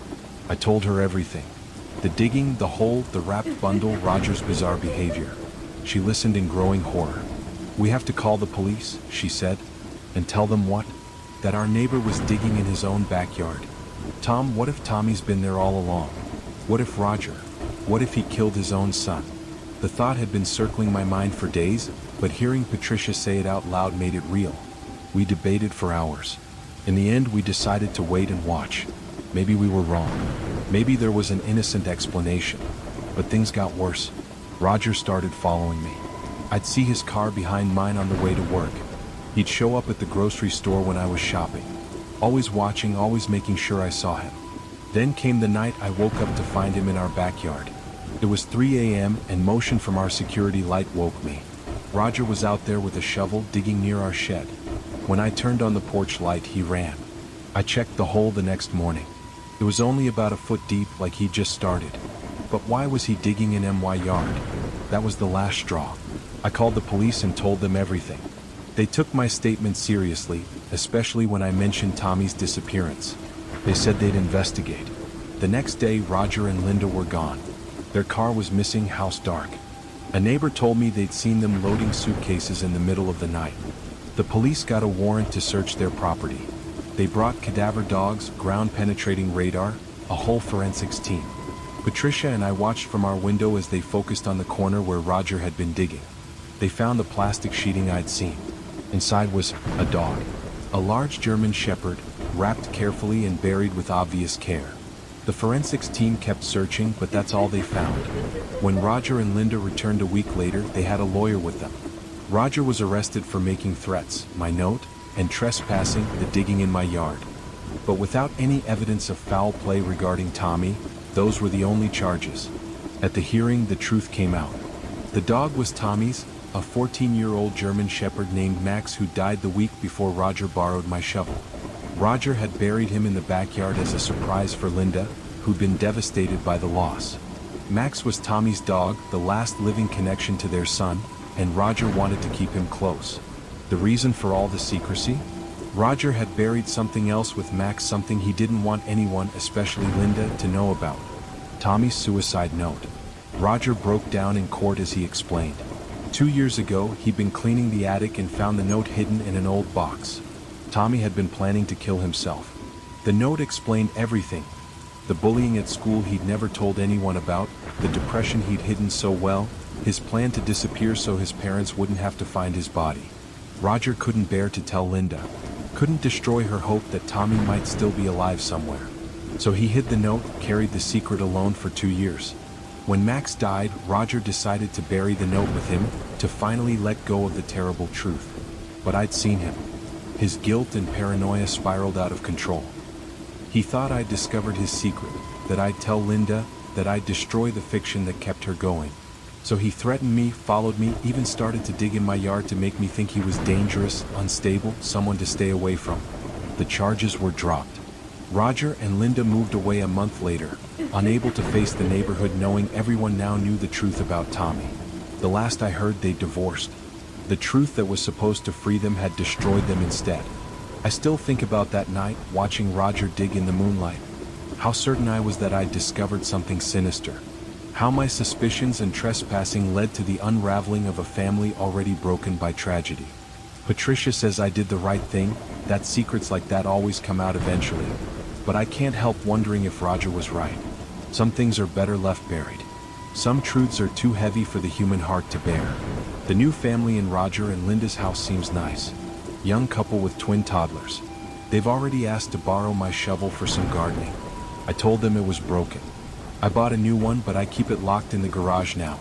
And sometimes, late at night, I stand at my bedroom window and look at that corner of their yard where Max and Tommy's last words lie buried, and I wonder if Roger was the only one keeping secrets. Because here's the thing I've never told anyone, not even Patricia. The night I saw Roger burying that bundle, I wasn't the only one watching. I saw a figure in Linda's window, silhouetted against the bedroom light. She stood there for a long time, watching her husband fill in that hole. She knew. She'd always known. And she let Roger carry that burden alone, just like he let her carry hers. Maybe that's what marriage becomes after you lose a child. A careful balance of shared grief and unspoken truths. A mutual agreement to believe whatever lie helps you survive another day. The new family has planted a garden in that corner of the yard. Tomatoes and sunflowers grow where Max lies buried with Tommy's secret. Life goes on, covering old pain with new growth. But I know what's under there. And on quiet nights, when I can't sleep, I think about all the secrets buried in all the backyards on our street. All the things we hide from each other, from ourselves. Roger was right about one thing. I had no idea what I was dealing with. The weight of other people's grief, the terrible mercy of a lie that lets someone hope. These are things you can't understand until you're the one holding the shovel, deciding what to bury and what to reveal. I've never told Patricia about seeing Linda at the window that night. Some secrets I've learned are meant to be kept, even from the ones we love, especially from the ones we love. The man in the basement. My name is Derek and I'm 34 years old. Last year, I inherited my grandmother's house in Milwaukee after she passed. It was a solid brick 2-story built in the 1920s, located in one of those neighborhoods that used to be nice 50 years ago but had seen better days. Still, it was a free house, and with my job as an overnight security guard, I couldn't pass up the opportunity to finally stop renting. The house needed work. Grandma had lived there alone for the last 20 years after Grandpa died, and she couldn't keep up with maintenance in her final years.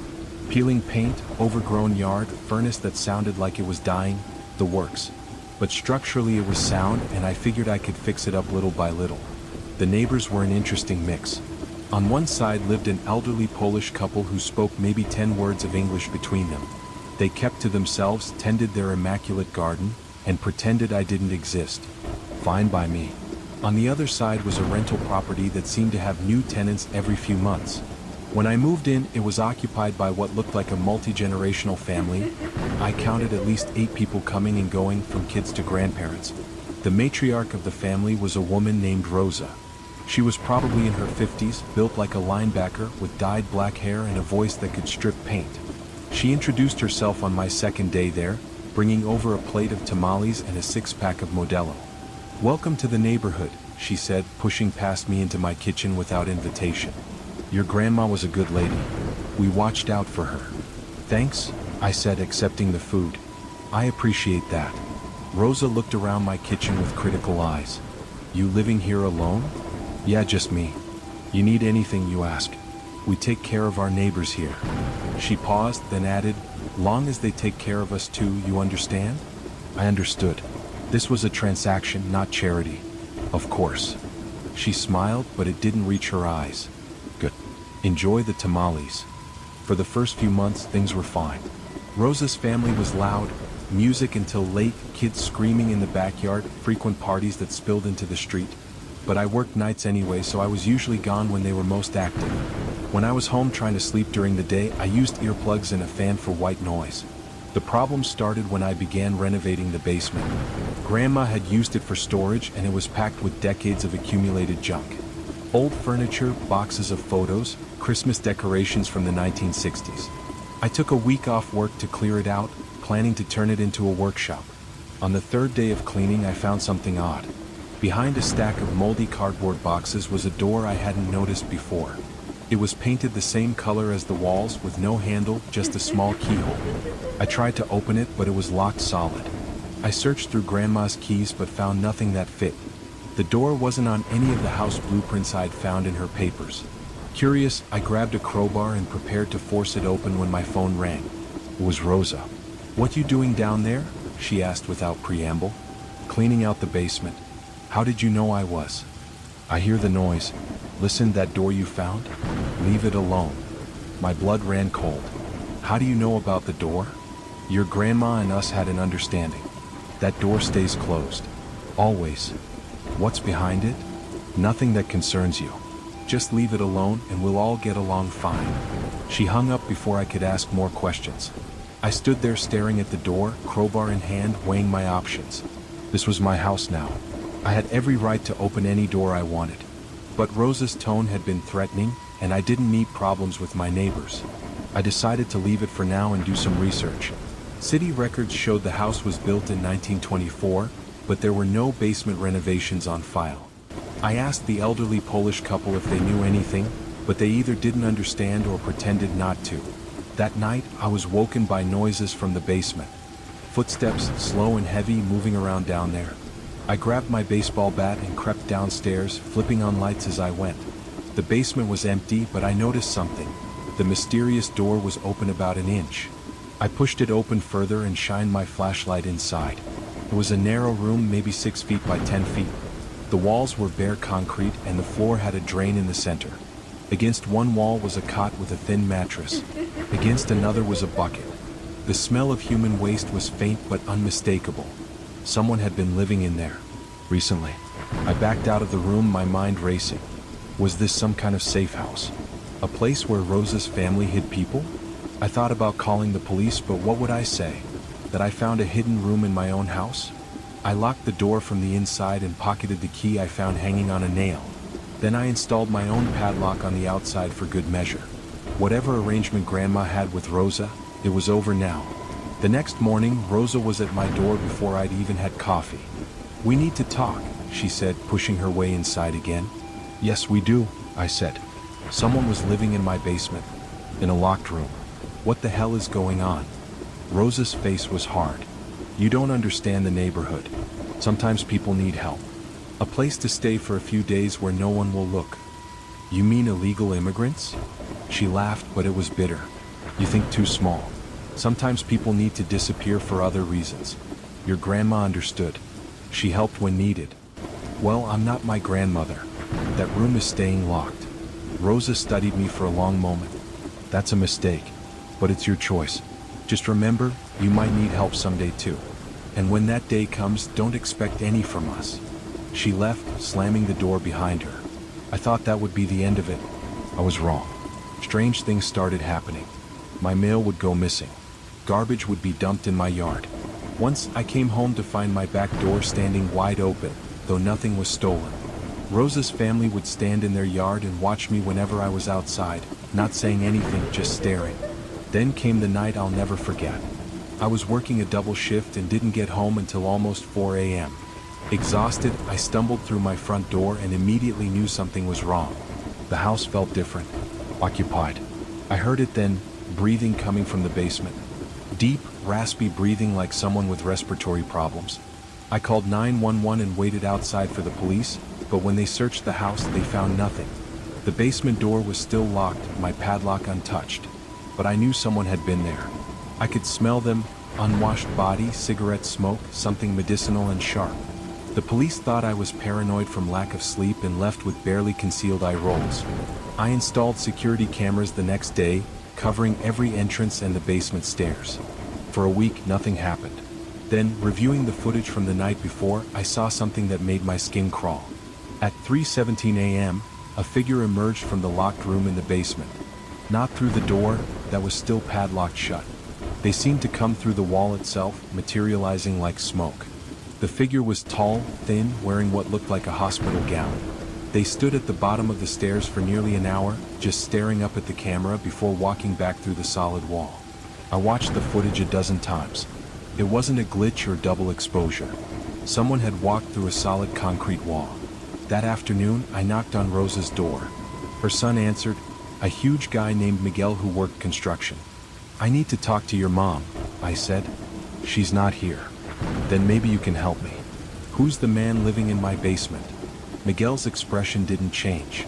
Nobody's living in your basement. I have video. Nobody's living in your basement, he repeated. Sometimes what we see and what's real ain't the same thing. House that old, lot of history. Lot of people pass through. Some of them, maybe they're still passing through. What does that mean? He shrugged. Means you should have left that door locked like your grandma did. She understood. Some doors, you open them, you can't close what comes out. He shut the door in my face. That night, I packed a bag and stayed in a hotel. I needed time to think, to figure out what was happening. I spent hours researching the house's history and finally found something in old newspaper archives. In 1943, the house had been owned by a doctor named Wilhelm Krauss.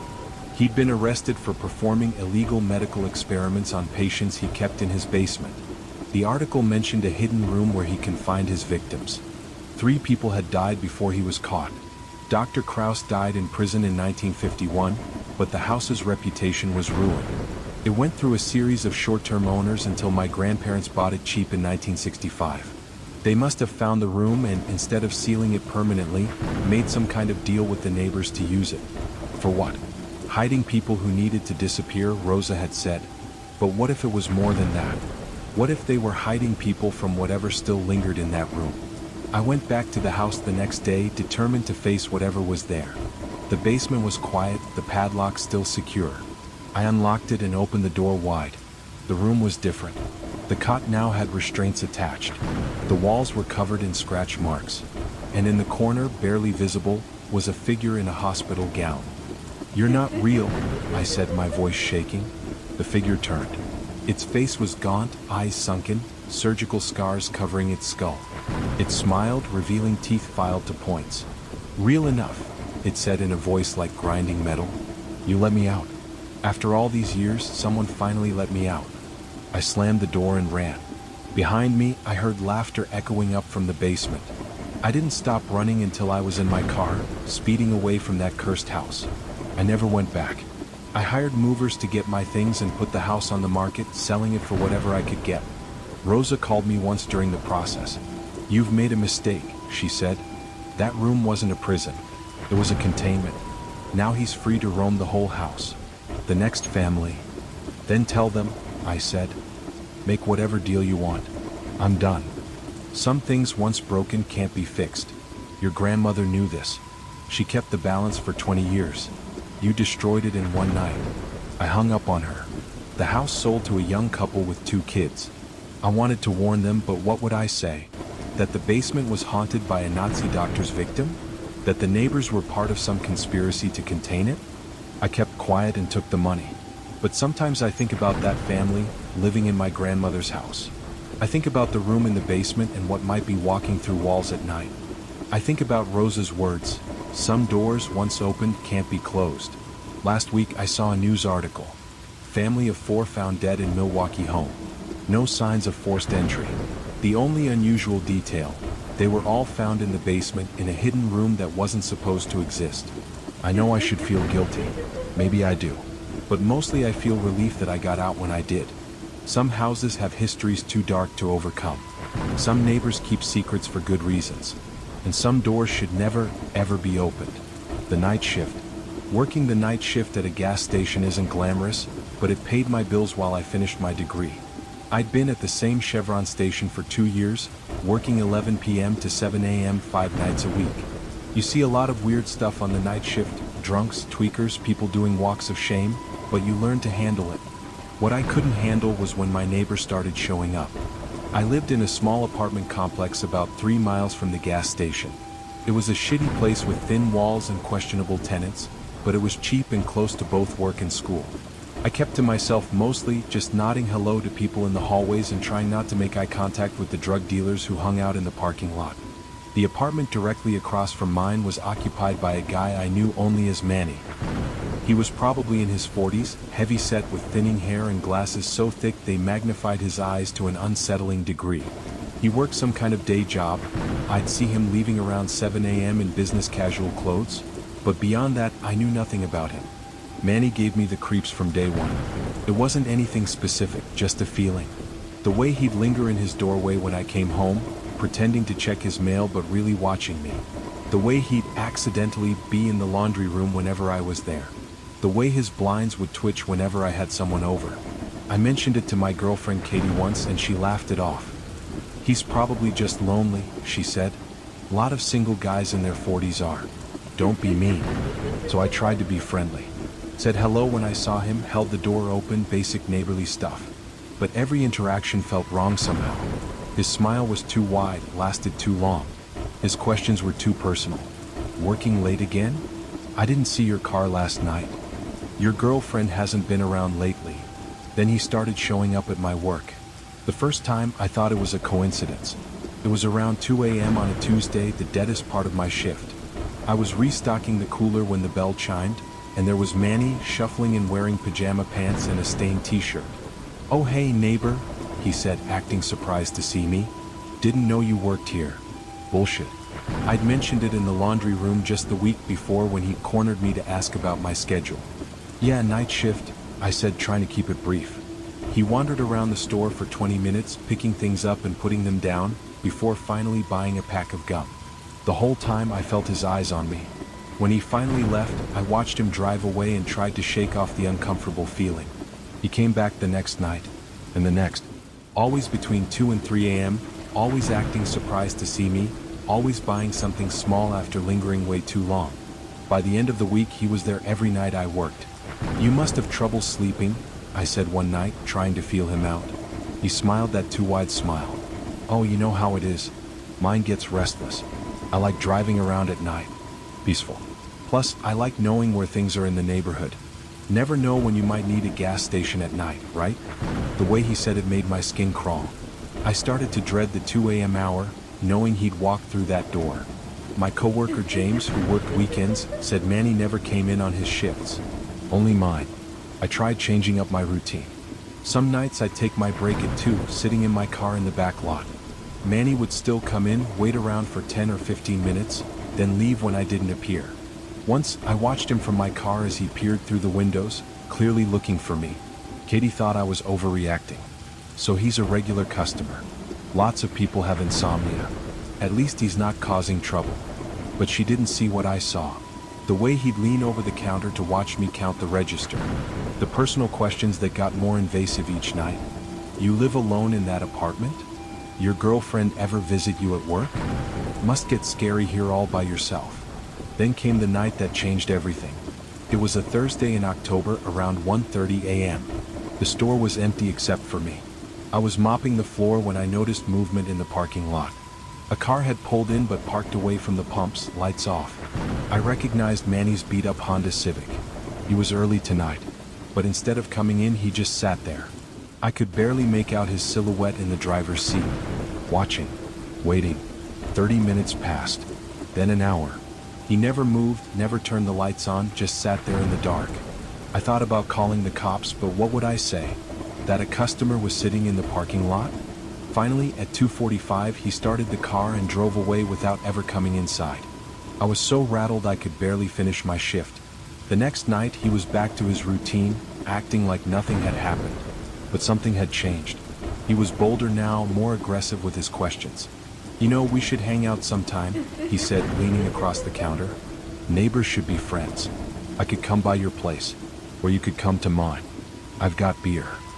Thanks, but I'm pretty busy with work and school, I said, backing away. Come on, don't be like that. I see you have people over all the time. Why not me? What's wrong with me? His voice had taken on a whining, angry edge. His magnified eyes were bloodshot behind those thick glasses. Nothing's wrong. I just keep to myself mostly. Bullshit. I see that girl over all the time. And your other friends. But you can't spare any time for me? Your neighbor? The bell chimed as another customer walked in, breaking the tension. Manny stormed out without buying anything. I thought maybe I'd finally pissed him off enough that he'd stop coming. I was wrong. The next night, he didn't come into the store. Instead, I found him in the apartment hallway when I got home at 7:30 a.m., sitting on the floor outside my door.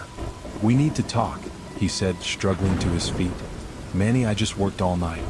I'm tired. I'm tired too, he shouted. Tired of being ignored. Tired of being treated like some kind of creep. I'm just trying to be friendly. Look, I'm sorry if I...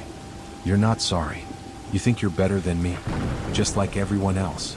He was sweating profusely, his hands clenched into fists. I know all about you. I know your schedule. I know when you're home, when you're not. I know when your girlfriend stays over. I know everything. That's really inappropriate, Manny. I think you should. Inappropriate? He laughed, high and unhinged. You want to know what's inappropriate? The sounds I hear through these walls. The way you flaunt your life in front of me. Poor lonely Manny, right? Well, I'm done being lonely. He stormed into his apartment and slammed the door. I stood there shaking, then quickly went inside and locked my door. I called Katie and told her not to come over for a while. Then I called in sick to work. I needed time to figure out what to do. That night, around 2 a.m., I heard him leave his apartment. I watched through the peephole as he stood outside my door for a full 5 minutes, just staring at it. Then he left. I knew where he was going. James texted me an hour later, "Your creepy neighbor is here looking for you. He's pissed. Want me to call the cops?" I told him yes. By the time the police arrived, Manny had already left. They took a report but said there wasn't much they could do unless he actually threatened or hurt someone. I started looking for a new apartment the next day. Started carrying pepper spray. Varied my routine so he couldn't predict when I'd be home. But Manny was always there, watching from his doorway, sitting in his car in the parking lot, showing up at the gas station even on nights I wasn't working, according to James. The breaking point came 2 weeks later. I came home from class to find my apartment door ajar. Nothing was broken, the lock wasn't damaged, but someone had been inside. Things were moved slightly, a book out of place, a drawer left open an inch, and on my pillow was a note. "You can't avoid me forever. We're neighbors. We should act like it." I called the police again. They dusted for prints but found nothing conclusive. The landlord claimed only he and I had keys to my apartment, but I knew better. Manny had been inside. He'd been in my bedroom, touched my things, left his message. I moved out that night, staying with Katie while I found a new place. I transferred to a different gas station location, changed my phone number, did everything I could to disappear from Manny's life. But he found me anyway. I don't know how. Maybe he followed me from school. Maybe he had connections I didn't know about. But 3 months after I moved, I came out of my new apartment to find a note on my windshield. "Hi neighbor. Miss me?" I moved again. And again he found me. Each time took him longer, 6 months, then 8, then a year, but he always found me. Always left the same note. "Hi neighbor. I've moved 4 times in 3 years. Changed jobs twice. I've filed restraining orders that judges won't grant because leaving notes isn't a crime. I've bought security cameras, door alarms, a gun I hope I never have to use. But I can't shake the feeling that he's still out there, searching for me, ready to be my neighbor again." Katie and I broke up last year. She said my paranoia was too much, that I needed therapy. Maybe she's right. Maybe I'm giving Manny too much power over my life. But she didn't see his eyes that night in the hallway. Didn't feel the obsession radiating off him like heat. Last week, I started a new job in a new city. I've been careful this time. Paid cash for everything, used a fake name on the lease, told no one where I was going. But still, every time I come home, I check the hallway carefully. Every time I see a beat-up Honda Civic, my heart races. Every time someone says, "Hi neighbor," I flinch. Because I know it's not over. People like Manny don't just give up. They feed on the fear, the power they have over you. And somewhere out there he's looking for me. Looking for his neighbor. Looking to finish whatever sick fantasy he's been nursing all these years. Sometimes I wonder what would happen if I just gave in. If I invited him over for that beer, pretended to be his friend. Would that satisfy him? Or would it only make things worse? Would friendship be enough, or does he want something more? I'll never find out.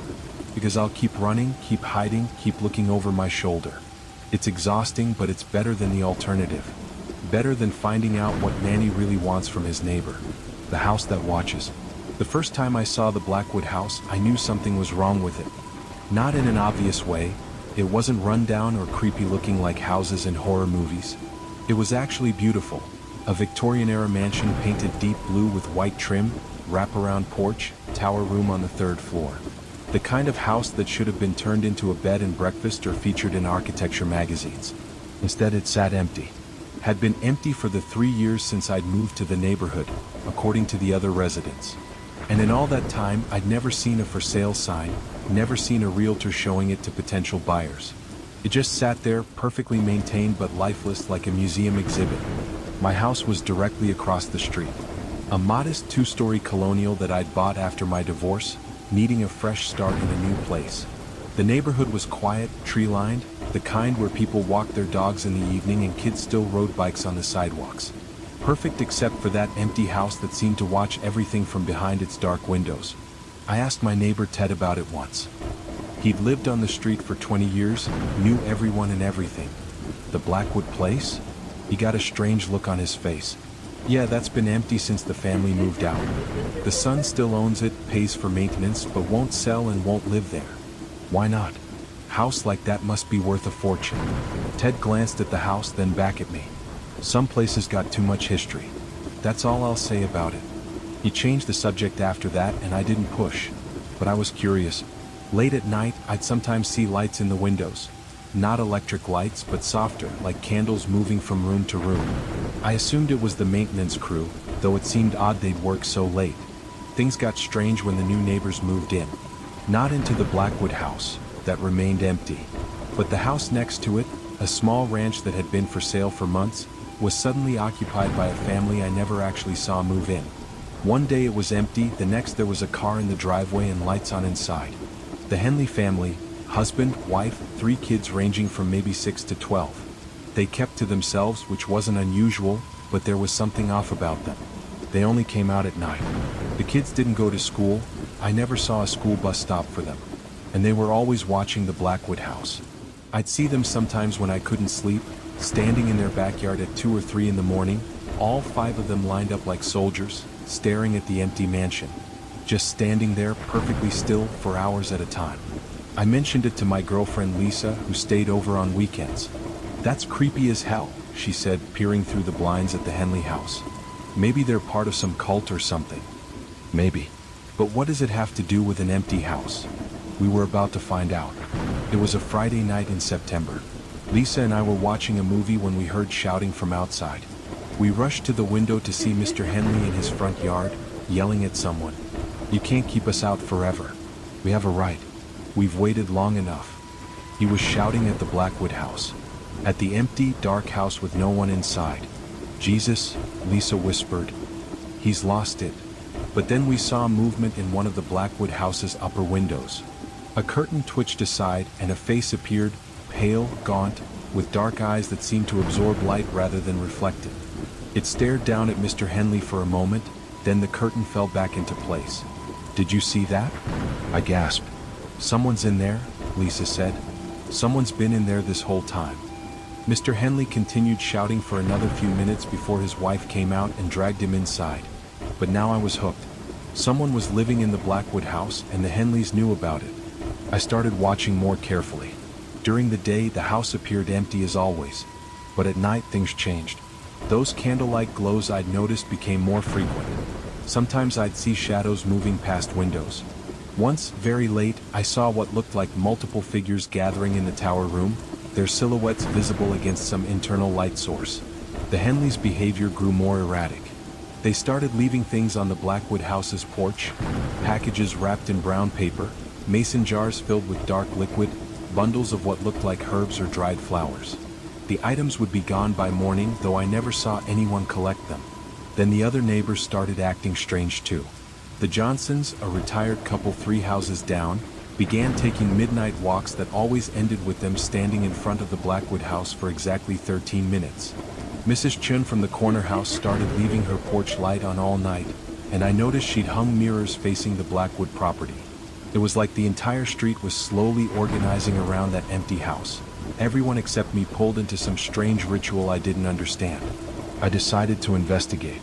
One night when Lisa was working late, I waited until after midnight, then crept across the street to the Blackwood house. The front door was locked, of course, but I noticed one of the ground floor windows was slightly open. I know it was stupid. Breaking and entering, trespassing, all of that. But I had to know what was going on. I pushed the window open and climbed inside. The house was cold, much colder than the warm September night outside. My breath came out in visible puffs as I turned on my phone's flashlight. The room I'd entered was a parlor, furnished with antique furniture covered in dust sheets. Everything looked like it had been frozen in time decades ago. I made my way through the ground floor, finding more of the same, rooms perfectly preserved but abandoned. The kitchen still had dishes in the drying rack. The dining room table was set for 6, with decomposing food on the plates as if a meal had been interrupted years ago. Then I heard footsteps above me. Slow, deliberate steps crossing the floor. Then another set of footsteps. Then another. It sounded like a dozen people walking around up there. I should have left right then. Instead, I went to the stairs and started climbing. The steps creaked under my weight, announcing my presence to whatever was up there. The footsteps stopped. The second floor was a maze of bedrooms and bathrooms. Each door I opened revealed more preserved scenes, beds made with military precision, clothes laid out as if someone was about to put them on, books open on nightstands to specific pages. In one room I found photographs covering an entire wall. They were all of the same family, parents and 3 children, spanning what looked like several decades. But something was wrong with the photos. In each one, the family members' faces were scratched out. Not violently, carefully, methodically removed with surgical precision. I was studying the photos when I heard breathing behind me. I spun around to find a man standing in the doorway. Tall, thin to the point of emaciation, wearing a suit that might have been fashionable in the 1940s. His face was pale as paper, eyes so dark they looked like holes. "You shouldn't be here," he said in a voice like dry leaves. "I'm sorry, I was just curious." They're all curious at first. He stepped into the room and I backed against the wall. The living always are. They see an empty house and think it needs filling. But some houses are meant to stay empty. Do you live here?" He smiled, revealing teeth that were too sharp, too many. "Live? That's a complicated question. I exist here. My family exists here. We have since 1952. But the neighbors said the house has been empty for. Empty of the living," he corrected. "But never empty. We're always here waiting." "Waiting for what?" His smile widened. "For the barriers to weaken. For the curious to open doors. For the neighbors to remember their obligations." I heard footsteps in the hallway. Multiple sets getting closer. "My family wants to meet you," the man said. "They so rarely get visitors anymore. The Henleys bring offerings, but it's not the same as having guests." "I should go," I said, trying to edge past him to the door. He moved faster than should have been possible, suddenly standing directly in front of me. "Go? But you just arrived. And you've seen so much already. It would be rude to leave now." The footsteps stopped right outside the room. I could hear breathing, multiple people breathing in unison like a choir preparing to sing. "Please," I whispered. "I won't tell anyone. I'll leave and never come back." The man tilted his head, considering. "The living always make promises they can't keep. But I'll offer you a choice because I'm feeling generous. Join us now or join us later. Because once you've entered this house, you're part of it. The only question is timing." "That's not a choice." "No," he agreed. "It's not." The door burst open and figures poured in. Men, women, children, all in various states of decay, all wearing clothes from different eras. They surrounded me, reaching out with hands that were too cold, too solid for what they were supposed to be. I screamed and pushed through them, feeling their fingers tear at my clothes, my skin. I ran down the hallway, down the stairs, their footsteps thundering behind me. I dove through the same window I'd entered, landing hard on the porch. Behind me, I heard the man's voice. "Run home, little mouse. But remember, you've been marked now. The house knows you. We know you. And when the time is right, you'll come back. They always come back." I ran across the street and locked myself in my house, bleeding from dozens of small scratches. Lisa found me the next morning, huddled in my bedroom with all the lights on. I told her everything. She didn't believe me at first, thought I'd had some kind of breakdown. But then she saw the scratches, saw the terror in my eyes, and agreed we needed to leave. We started packing that day. But that night things got worse. The Henleys stood in my front yard, all 5 of them, staring at my house. The Johnsons joined them. Then Mrs. Chin. One by one, every neighbor on the street came out and stood there, silent, watching. "What do they want?" Lisa whispered. I knew. Somehow I knew. They wanted me to go back to the house. The man had said I'd been marked, and now the whole neighborhood was enforcing that mark. "We need to leave. Now," I said. We threw essential items into bags, but when we tried to leave, my car wouldn't start. Lisa's car wouldn't start. We called an Uber, but the app kept glitching, saying no drivers were available. We were trapped. The neighbors stood outside all night. Not moving, not speaking, just watching. When the sun came up, they all returned to their houses as if nothing had happened. "This is insane," Lisa said. "I'm calling the police." She did. They came, looked around, talked to some of the neighbors who all claimed they'd been asleep all night. The cops left with warnings about making false reports. That day, I researched the Blackwood house's history. What I found chilled me to the bone. In 1952, the entire Blackwood family, parents and 3 children, had died in the house. The official cause was a gas leak, but newspaper articles mentioned strange circumstances. The bodies weren't found for weeks, and when they were all seated at the dining room table as if they just sat down for dinner. But there were rumors. Neighbors reported seeing the family moving around inside the house days after the supposed time of death. Some claimed the Blackwoods had been practicing occult rituals, trying to achieve immortality. Others said they'd made a pact with something dark, trading their humanity for eternal existence. The house had been sold several times over the years, but no one ever lived there long. Families reported strange experiences, voices, moving objects, figures in the windows. The last family to attempt living there had fled in the middle of the night in 1990, leaving all their belongings behind. They refused to speak about what they'd experienced. And now I understood. The Blackwood family was still there, neither alive nor dead, existing in some liminal space. And the neighbors, they were feeding them, keeping them contained, making offerings to prevent them from spreading beyond the house. Until I'd broken the barrier, entered uninvited, let them touch me. That night, the gathering outside was larger. It looked like the entire neighborhood had turned out, maybe 50 people, all standing silent in my yard. And behind them, barely visible in the darkness, were other figures. Older, wearing clothes from different eras. Previous neighbors, I realized. People who had been marked and eventually claimed. Lisa was crying, begging me to explain what was happening. But how could I explain that I'd accidentally joined some supernatural neighborhood watch program? That by entering that house, I'd become part of its ecosystem? At exactly 3 a.m., they all spoke in unison, "Return what you've taken." I didn't take anything.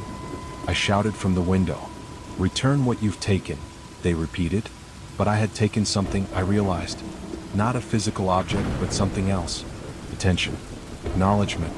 By seeing the Blackwood family, by speaking to them, I'd given them power. And now they wanted more. "I have to go back," I told Lisa. "Are you insane?"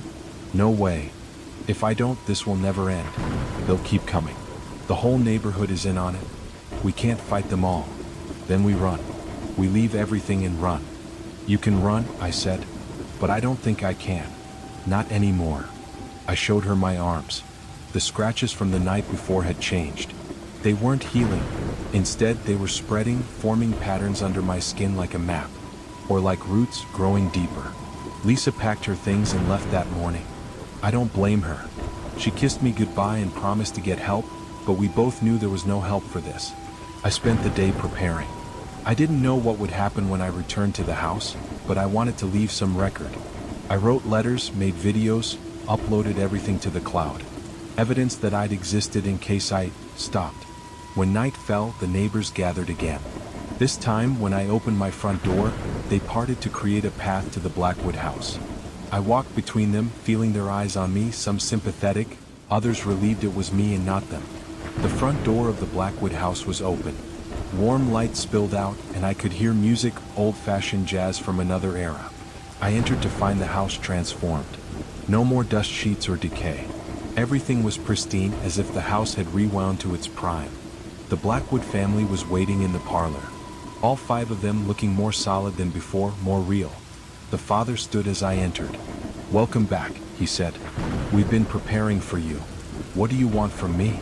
"What?" The mother laughed, a sound like breaking glass. "We don't want anything. You came to us. You opened the door. Now you must close it." "How?" "By taking our place," the eldest son said. He looked about my age, forever frozen at the moment of death. "Someone must always be in the house. We've been here for 70 years. We're tired. You want me to what?" "That. Become like you." "Not die," the father corrected. "Transform. Evolve. Become the new guardian of the threshold." "Threshold to what?" They all smiled, those 2 sharp smiles. "To what comes after. To what waits beyond. This house is a door, and doors need keepers. And if I refuse? Then you'll transform anyway, but slowly, painfully. And you'll take others with you. Your girlfriend. Your family. Everyone you touch will be pulled into the between space. At least this way it's just you." I looked at the marks on my arms, spreading even as I watched. I thought about Lisa, safe for now, but for how long? I thought about my parents, my sister, my friends.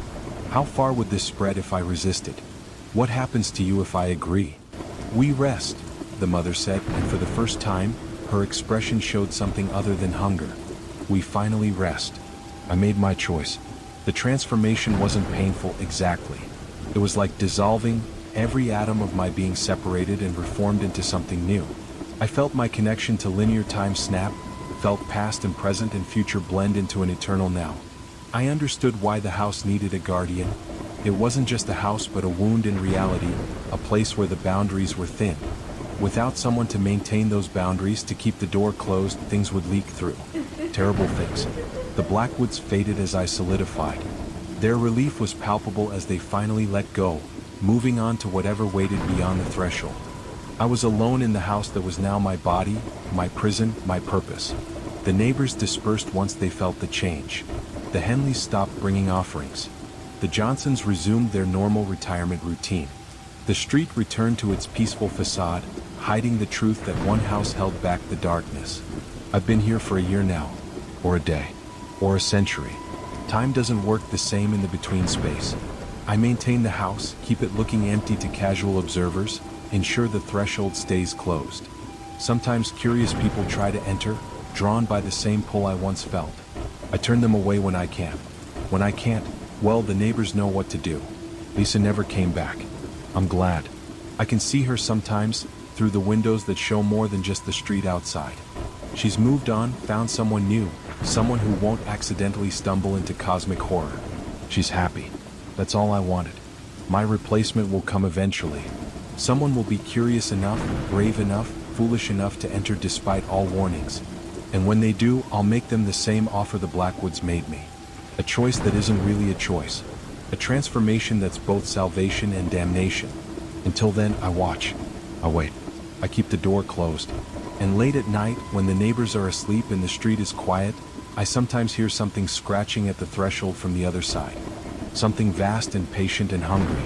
Something that would devour this entire reality if given the chance.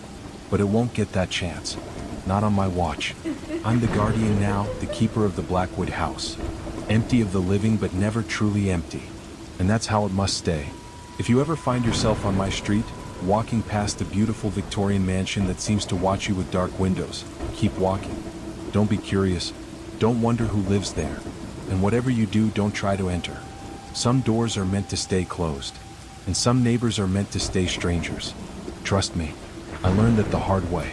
The apartment next door. I thought I'd hit the jackpot when I found the apartment. Downtown location, reasonable rent, hardwood floors, and thick walls that promised peace and quiet. After years of living in paper-thin student housing where I could hear every conversation, every footstep, every toilet flush, I was ready for some real privacy. The building was old, converted from a hotel in the 1960s, which explained the unusual layout. My apartment, 4B, was at the end of a long hallway with only one neighboring unit, 4A. The landlord, Mr. Peterson, mentioned that 4A had been occupied by the same tenant for almost 15 years.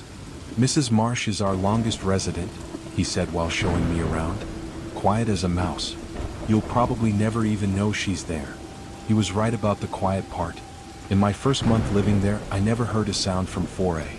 Never saw Mrs. Marsh either, though I could tell someone lived there. Different welcome mats would appear, packages would vanish from her doorstep, and occasionally I'd smell cooking from under her door. Armenian food, I thought, or maybe Turkish. Something with lots of spices and lamb. I worked from home as a web developer, so I was around during the day when most people were at work. That's when I first noticed the pattern. Every day at exactly 2:17 p.m., I'd hear a door close in the hallway. Not slam, just a soft click. Then footsteps would pass my door, heading for the elevator. Curious, I started timing my coffee breaks to coincide with 2:17. But no matter how quickly I got to my peephole after hearing the door, the hallway was always empty. The elevator was old and slow. There's no way someone could make it there that fast. But the footsteps always went that direction, never toward the stairs. After a few weeks of this, I decided to be more proactive. At 2:15, I positioned myself at the peephole and waited. 2:17 came and went. No door sound. No footsteps. I watched for another 10 minutes, then gave up and went back to work. The moment I sat down, I heard it. Door closing, footsteps passing. I rushed back to the peephole. Empty hallway. It became a game, then an obsession. I tried everything, leaving my door cracked open, setting up my phone to record the hallway, even sitting in the hallway itself with a book. But whenever I was watching, nothing happened. The sounds only came when I wasn't looking. I asked other residents about Mrs. Marsh. Most didn't even know who I was talking about. The few who did were vague. "Oh, she keeps to herself," said the woman in 3C. "I think she works nights," offered the guy from 2A. "Or used to. I don't know." Mr. Peterson was even less helpful. "Mrs. Marsh? Yes, lovely woman. Pays rent on time, never complains. Model tenant." When I asked what she looked like, he got flustered. "Oh, you know, older lady, gray hair. Or was it brown? I honestly can't recall. Been so long since she's needed anything." The mystery deepened when I noticed the food delivery patterns. Multiple times a week, I'd see takeout bags left at her door. Always from the same Lebanese restaurant, always enough food for several people. But the bags would disappear within minutes, even when I was watching. I'd glance away for a second, look back, and they'd be gone. Then there were the voices. Late at night, usually after midnight, I'd hear muffled conversation from 4A. Not through the walls, those were surprisingly soundproof, but from the small gap under my door. Multiple voices, speaking in a language I couldn't identify. Sometimes it sounded like two people, sometimes like a dozen. Sometimes they sounded angry, sometimes celebratory. But always muffled, like they were speaking through water. I started losing sleep, staying up to listen to these conversations. I'd press my ear to the floor near the door gap, trying to make out words. Once, I could have sworn I heard my own name mentioned, but that was probably paranoia from sleep deprivation. Lisa, my girlfriend, thought I was losing it.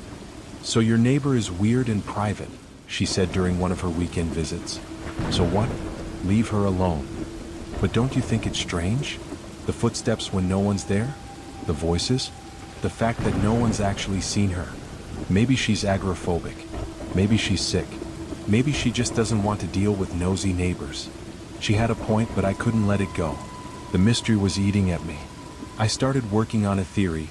Mrs. Marsh was running some kind of business from her apartment. Maybe she had illegal immigrants living there, or was running a quiet brothel, or dealing drugs. It would explain the multiple voices, the food orders, the secretive behavior. I decided to test my theory. I ordered from the same Lebanese restaurant, asking the delivery guy about the orders to 4A. "Oh yeah, the lamb special," he said. "Every Tuesday and Friday. Lady tips well." "You've seen her? Mrs. Marsh?" He looked confused. "Mrs. Marsh? Nah, it's always a different person who answers. Sometimes a young guy, sometimes a woman. Once it was a kid. Why? Just curious. I'm her neighbor. He shrugged and left, but his information confirmed my suspicions. Multiple people were using that apartment. But for what? My breaking point came on a Tuesday night.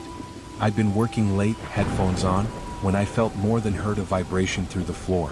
Rhythmic, like machinery or bass-heavy music. But it wasn't coming from below, it was coming from next door. I took off my headphones and listened. The vibration was accompanied by a low humming sound, almost below the range of human hearing. It made my teeth ache and my vision blur slightly. As I sat there, the humming grew louder, more intense. My water glass on the desk started to ripple. Then abruptly it stopped. The silence that followed was somehow worse than the noise. It felt heavy, expectant, like the air before a thunderstorm. I heard my doorknob rattle. I froze, watching the knob turn slowly, testing the lock. I always locked my door, a habit from years of sketchy apartments. The knob turned as far as it could, then released. A moment later, there was a soft knock. Yes. I called out, my voice cracking. No response. Another knock, more insistent. I crept to the door and looked through the peephole. The hallway was dark. The overhead light that was always on had gone out. But I could make out a shape standing directly in front of my door. Tall, hunched, wearing what looked like a coat or robe. Who is it? I asked. The figure didn't move or speak. It just stood there, so close to the door that I couldn't see its face through the peephole. We stayed like that for what felt like hours but was probably only minutes. Then, without warning, the figure stepped back and walked away. Not toward the elevator or stairs, but straight at the wall at the end of the hallway. And disappeared. I yanked open my door, heart pounding. The hallway was empty, the light back on. There was nowhere the figure could have gone. The wall was solid, no doors or alcoves. They had simply vanished. That's when I noticed 4A's door was open. Not wide open, just cracked a few inches. Darkness spilled out from inside, darker than it should have been. And from that darkness came a smell, ozone and copper and something organic like turned earth. I should have gone back to my apartment. Should have called the police or the landlord or anyone. Instead, I approached the door. Mrs. Marsh? I called softly. Are you okay? No response. I pushed the door open wider. The apartment was empty. Not just of people, empty of everything. No furniture, no belongings, no signs that anyone had ever lived there. The walls were bare concrete, the floor just subfloor plywood. It looked like it had never been finished, let alone occupied for 15 years. But that couldn't be right. I'd seen packages delivered here. I'd heard voices, smelled cooking. This apartment had been lived in just hours ago. I stepped inside using my phone's flashlight. The layout was identical to mine but reversed. Where my living room would be was just empty space. The kitchen had no appliances, just holes where they should connect. The bathroom had no fixtures. In what would be the bedroom, I found the only sign of habitation. A perfect circle drawn on the floor in what looked like chalk. The circle was filled with symbols I didn't recognize, mathematical or maybe astronomical. In the center of the circle was a small pile of items, a wallet, a set of keys, a phone, a wedding ring. I picked up the wallet and opened it. The driver's license inside was for a David Marsh, age 67. The address was listed as 4A. But the photo was of a much younger man, maybe 30. And he looked familiar. Terrifyingly familiar. He looked like me. Not exactly, but close enough to be a brother or cousin. Same face shape, same eyes, same crooked nose I'd broken playing basketball in college. The phone in the pile buzzed, making me drop the wallet. A text message appeared on the locked screen. Time's up. Next shift starting. That's when I heard the voices again. Not from next door, from all around me. Whispering, urgent, overlapping. The symbols on the floor began to glow faintly, pulsing in rhythm with the voices. I ran. Bolted from the apartment, slammed the door behind me, and locked myself in my own place.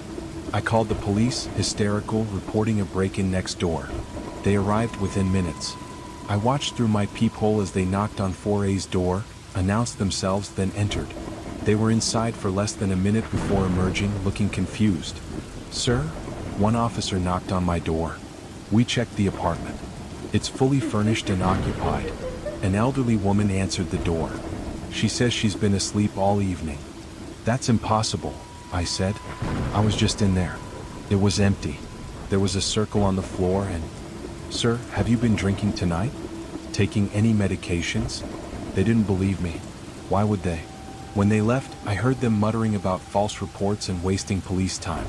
I didn't sleep that night, or the next. I started documenting everything, recording the 217 footsteps. My phone only captured silence.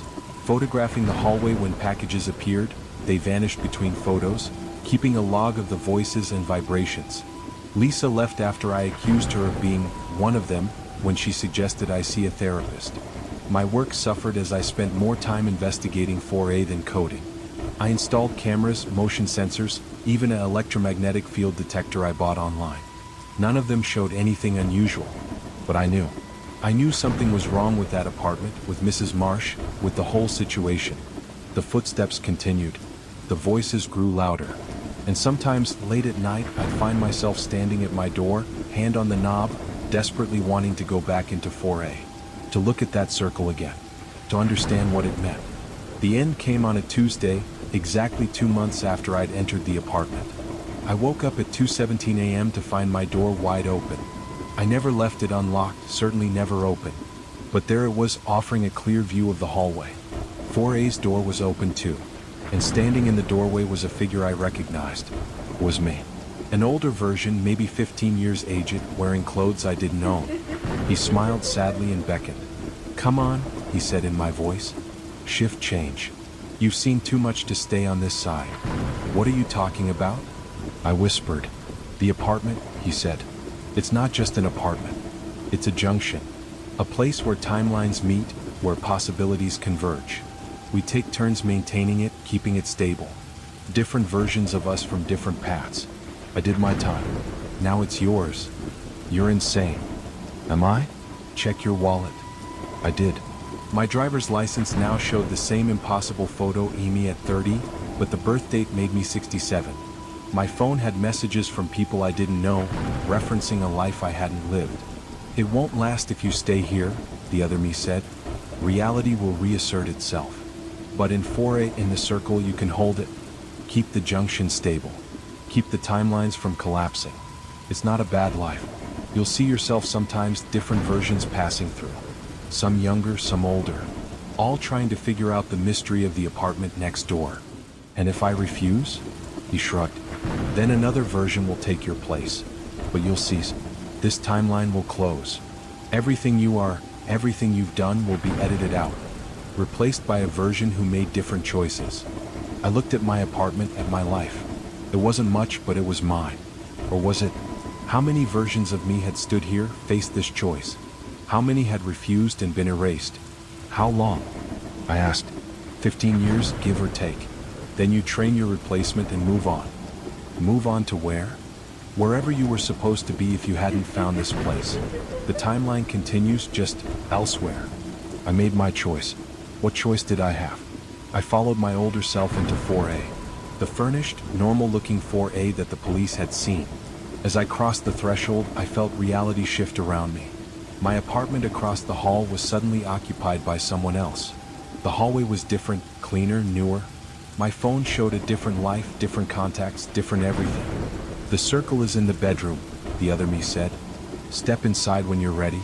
The building will tell you what to do." He walked toward the door, then paused. "Oh, and the 217 thing? That's when we're allowed out. Once a day for exactly no time at all. You'll understand." He left, and I heard his footsteps heading toward the elevator. By the time I reached the hallway, he was gone.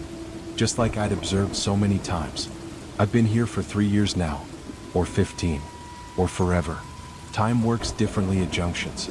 I maintain the circle, keep the symbols charged, ensure the timelines don't bleed into each other too much. Sometimes I order Lebanese food.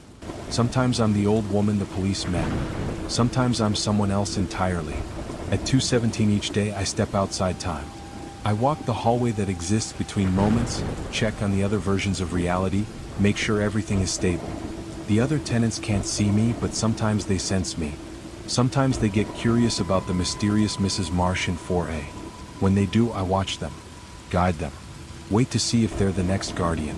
Most give up, decide it's not worth the mystery. But occasionally one persists. One pushes past the boundaries of normal curiosity. One finds the empty apartment, the circle, the truth, like you're doing now. Yes, I know you're reading this. I know you've been curious about your neighbor. I know you've heard the footsteps, the voices. I know because I was you. Am you. Will be you. The door to 4A is open. The circle is waiting. Your shift is starting soon. Don't worry. It's not a bad life. You'll understand everything once you step inside. The building will teach you just like it taught me. And in 15 years, when you're tired and ready to move on, you'll write something like this for the next curious neighbor. Time's up. Come next door. Let me show you who you really are. The camera in the window. I first noticed the camera 3 months after moving into my new house. It was subtle, just a small black lens in the corner of my neighbor's bathroom window, the one that faced directly into my backyard. At first, I thought it was a security camera, maybe monitoring their side yard. But the angle was wrong. It was pointed straight at my property. Straight at my back door, my patio, my hot tub. My name is Jennifer, and I'd bought the house after my promotion to marketing director. It was my dream home, a mid-century modern with floor-to-ceiling windows, an open floor plan, and a private backyard perfect for entertaining. The neighborhood was upscale, quiet, the kind where people minded their own business. Or so I thought. The house next door was owned by an older man named Carl. He'd introduced himself when I moved in, bringing over a bottle of wine and welcoming me to the neighborhood. He seemed normal enough, early 60s, retired engineer, recently divorced. He mentioned his kids lived out of state and rarely visited. "It's just me and my hobbies now," he'd said with a self-deprecating laugh. "Probably boring compared to your exciting career." I'd been polite but brief. I valued my privacy and wasn't looking for chatty neighbors. Carl seemed to understand, keeping his distance after that initial meeting. We'd wave if we saw each other, but that was it. The camera changed everything. Once I noticed it, I couldn't stop seeing it. That little black eye watching everything I did in my backyard. I started changing my routines. No more morning coffee on the patio, no more sunbathing, definitely no more hot tub. My beautiful outdoor space became a no-go zone. I told myself I was being paranoid. Maybe it wasn't even a camera. Maybe it was a sensor or a weird reflection. But then I saw it move. Just slightly, a small adjustment as I walked across my yard. It was tracking me. I decided to confront Carl politely. I caught him getting his mail one evening and asked if he'd installed new security cameras. "Oh yes," he said enthusiastically. "Crime's been up in the area. Can't be too careful. They're all around my property now." "I noticed one in your bathroom window," I said carefully. "The one facing my yard." His face went still for a moment, then he smiled. "Motion sensor. For that window. You know, in case someone tries to break in. Through a second-story bathroom window? You'd be surprised what criminals do these days." He was already backing toward his house. "Anyway, nice talking to you." He practically ran inside. I stood there, knowing he was lying but unsure what to do about it. I couldn't prove the camera was recording me specifically. And even if it was that illegal? He was allowed to have security cameras on his property. I installed blackout curtains on all my back windows and tried to forget about it. But over the next few weeks, things escalated. I'd come home to find my gate open when I knew I'd closed it. Small things in my backyard would be moved. A chair turned to face a different direction. A plant pot shifted a few inches. Never anything major, just enough to let me know someone had been there. I set up my own cameras, hidden ones that covered my yard and the fence line. What I captured made my blood run cold. Carl was coming into my yard at night. Not every night, but often enough. He'd slip through the gate around 2 or 3 a.m., walk around my patio, sit in my chairs, run his hands along my hot tub cover. Once, he stood at my back door for 10 minutes, just staring through the glass. I called the police immediately. They took my footage, took my statement, and went to talk to Carl. He denied everything, claimed the man in the video could be anyone. The quality wasn't great in the darkness, and you couldn't see his face clearly. "Get better cameras," one officer suggested. "And maybe a stronger lock for your gate." They gave Carl a warning about trespassing, which only seemed to make him angry. The next day, I woke up to find my garbage cans tipped over, trash strewn across my driveway. My car had been keyed. The camera in his bathroom window was now joined by 2 more, blatantly aimed at my property. I considered moving, but why should I? This was my home, my dream house. I'd worked hard for it. I wasn't going to let some creepy neighbor drive me away. Instead, I got smarter. I installed floodlights with motion sensors, better locks, more cameras. I adopted a German Shepherd from the shelter, a trained guard dog named Max. I took self-defense classes. I bought a gun. Carl retaliated by filing complaints with the HOA. My floodlights were too bright. My dog barked too much. My cameras violated his privacy. The HOA, staffed by bored retirees who golfed with Carl, sided with him more often than not. I was forced to reposition my lights, limit my cameras to my property only, keep Max inside at night. The psychological warfare continued. Carl would stand in his yard when I came home, not doing anything, just watching. He'd accidentally play loud music during my work calls, then apologize profusely when I complained. He'd have contractors over at 7 a.m. on Saturdays, always for projects that required power tools. Then the packages started arriving. Items I hadn't ordered, addressed to me but paid for with gift cards. Inappropriate. Books about being watched.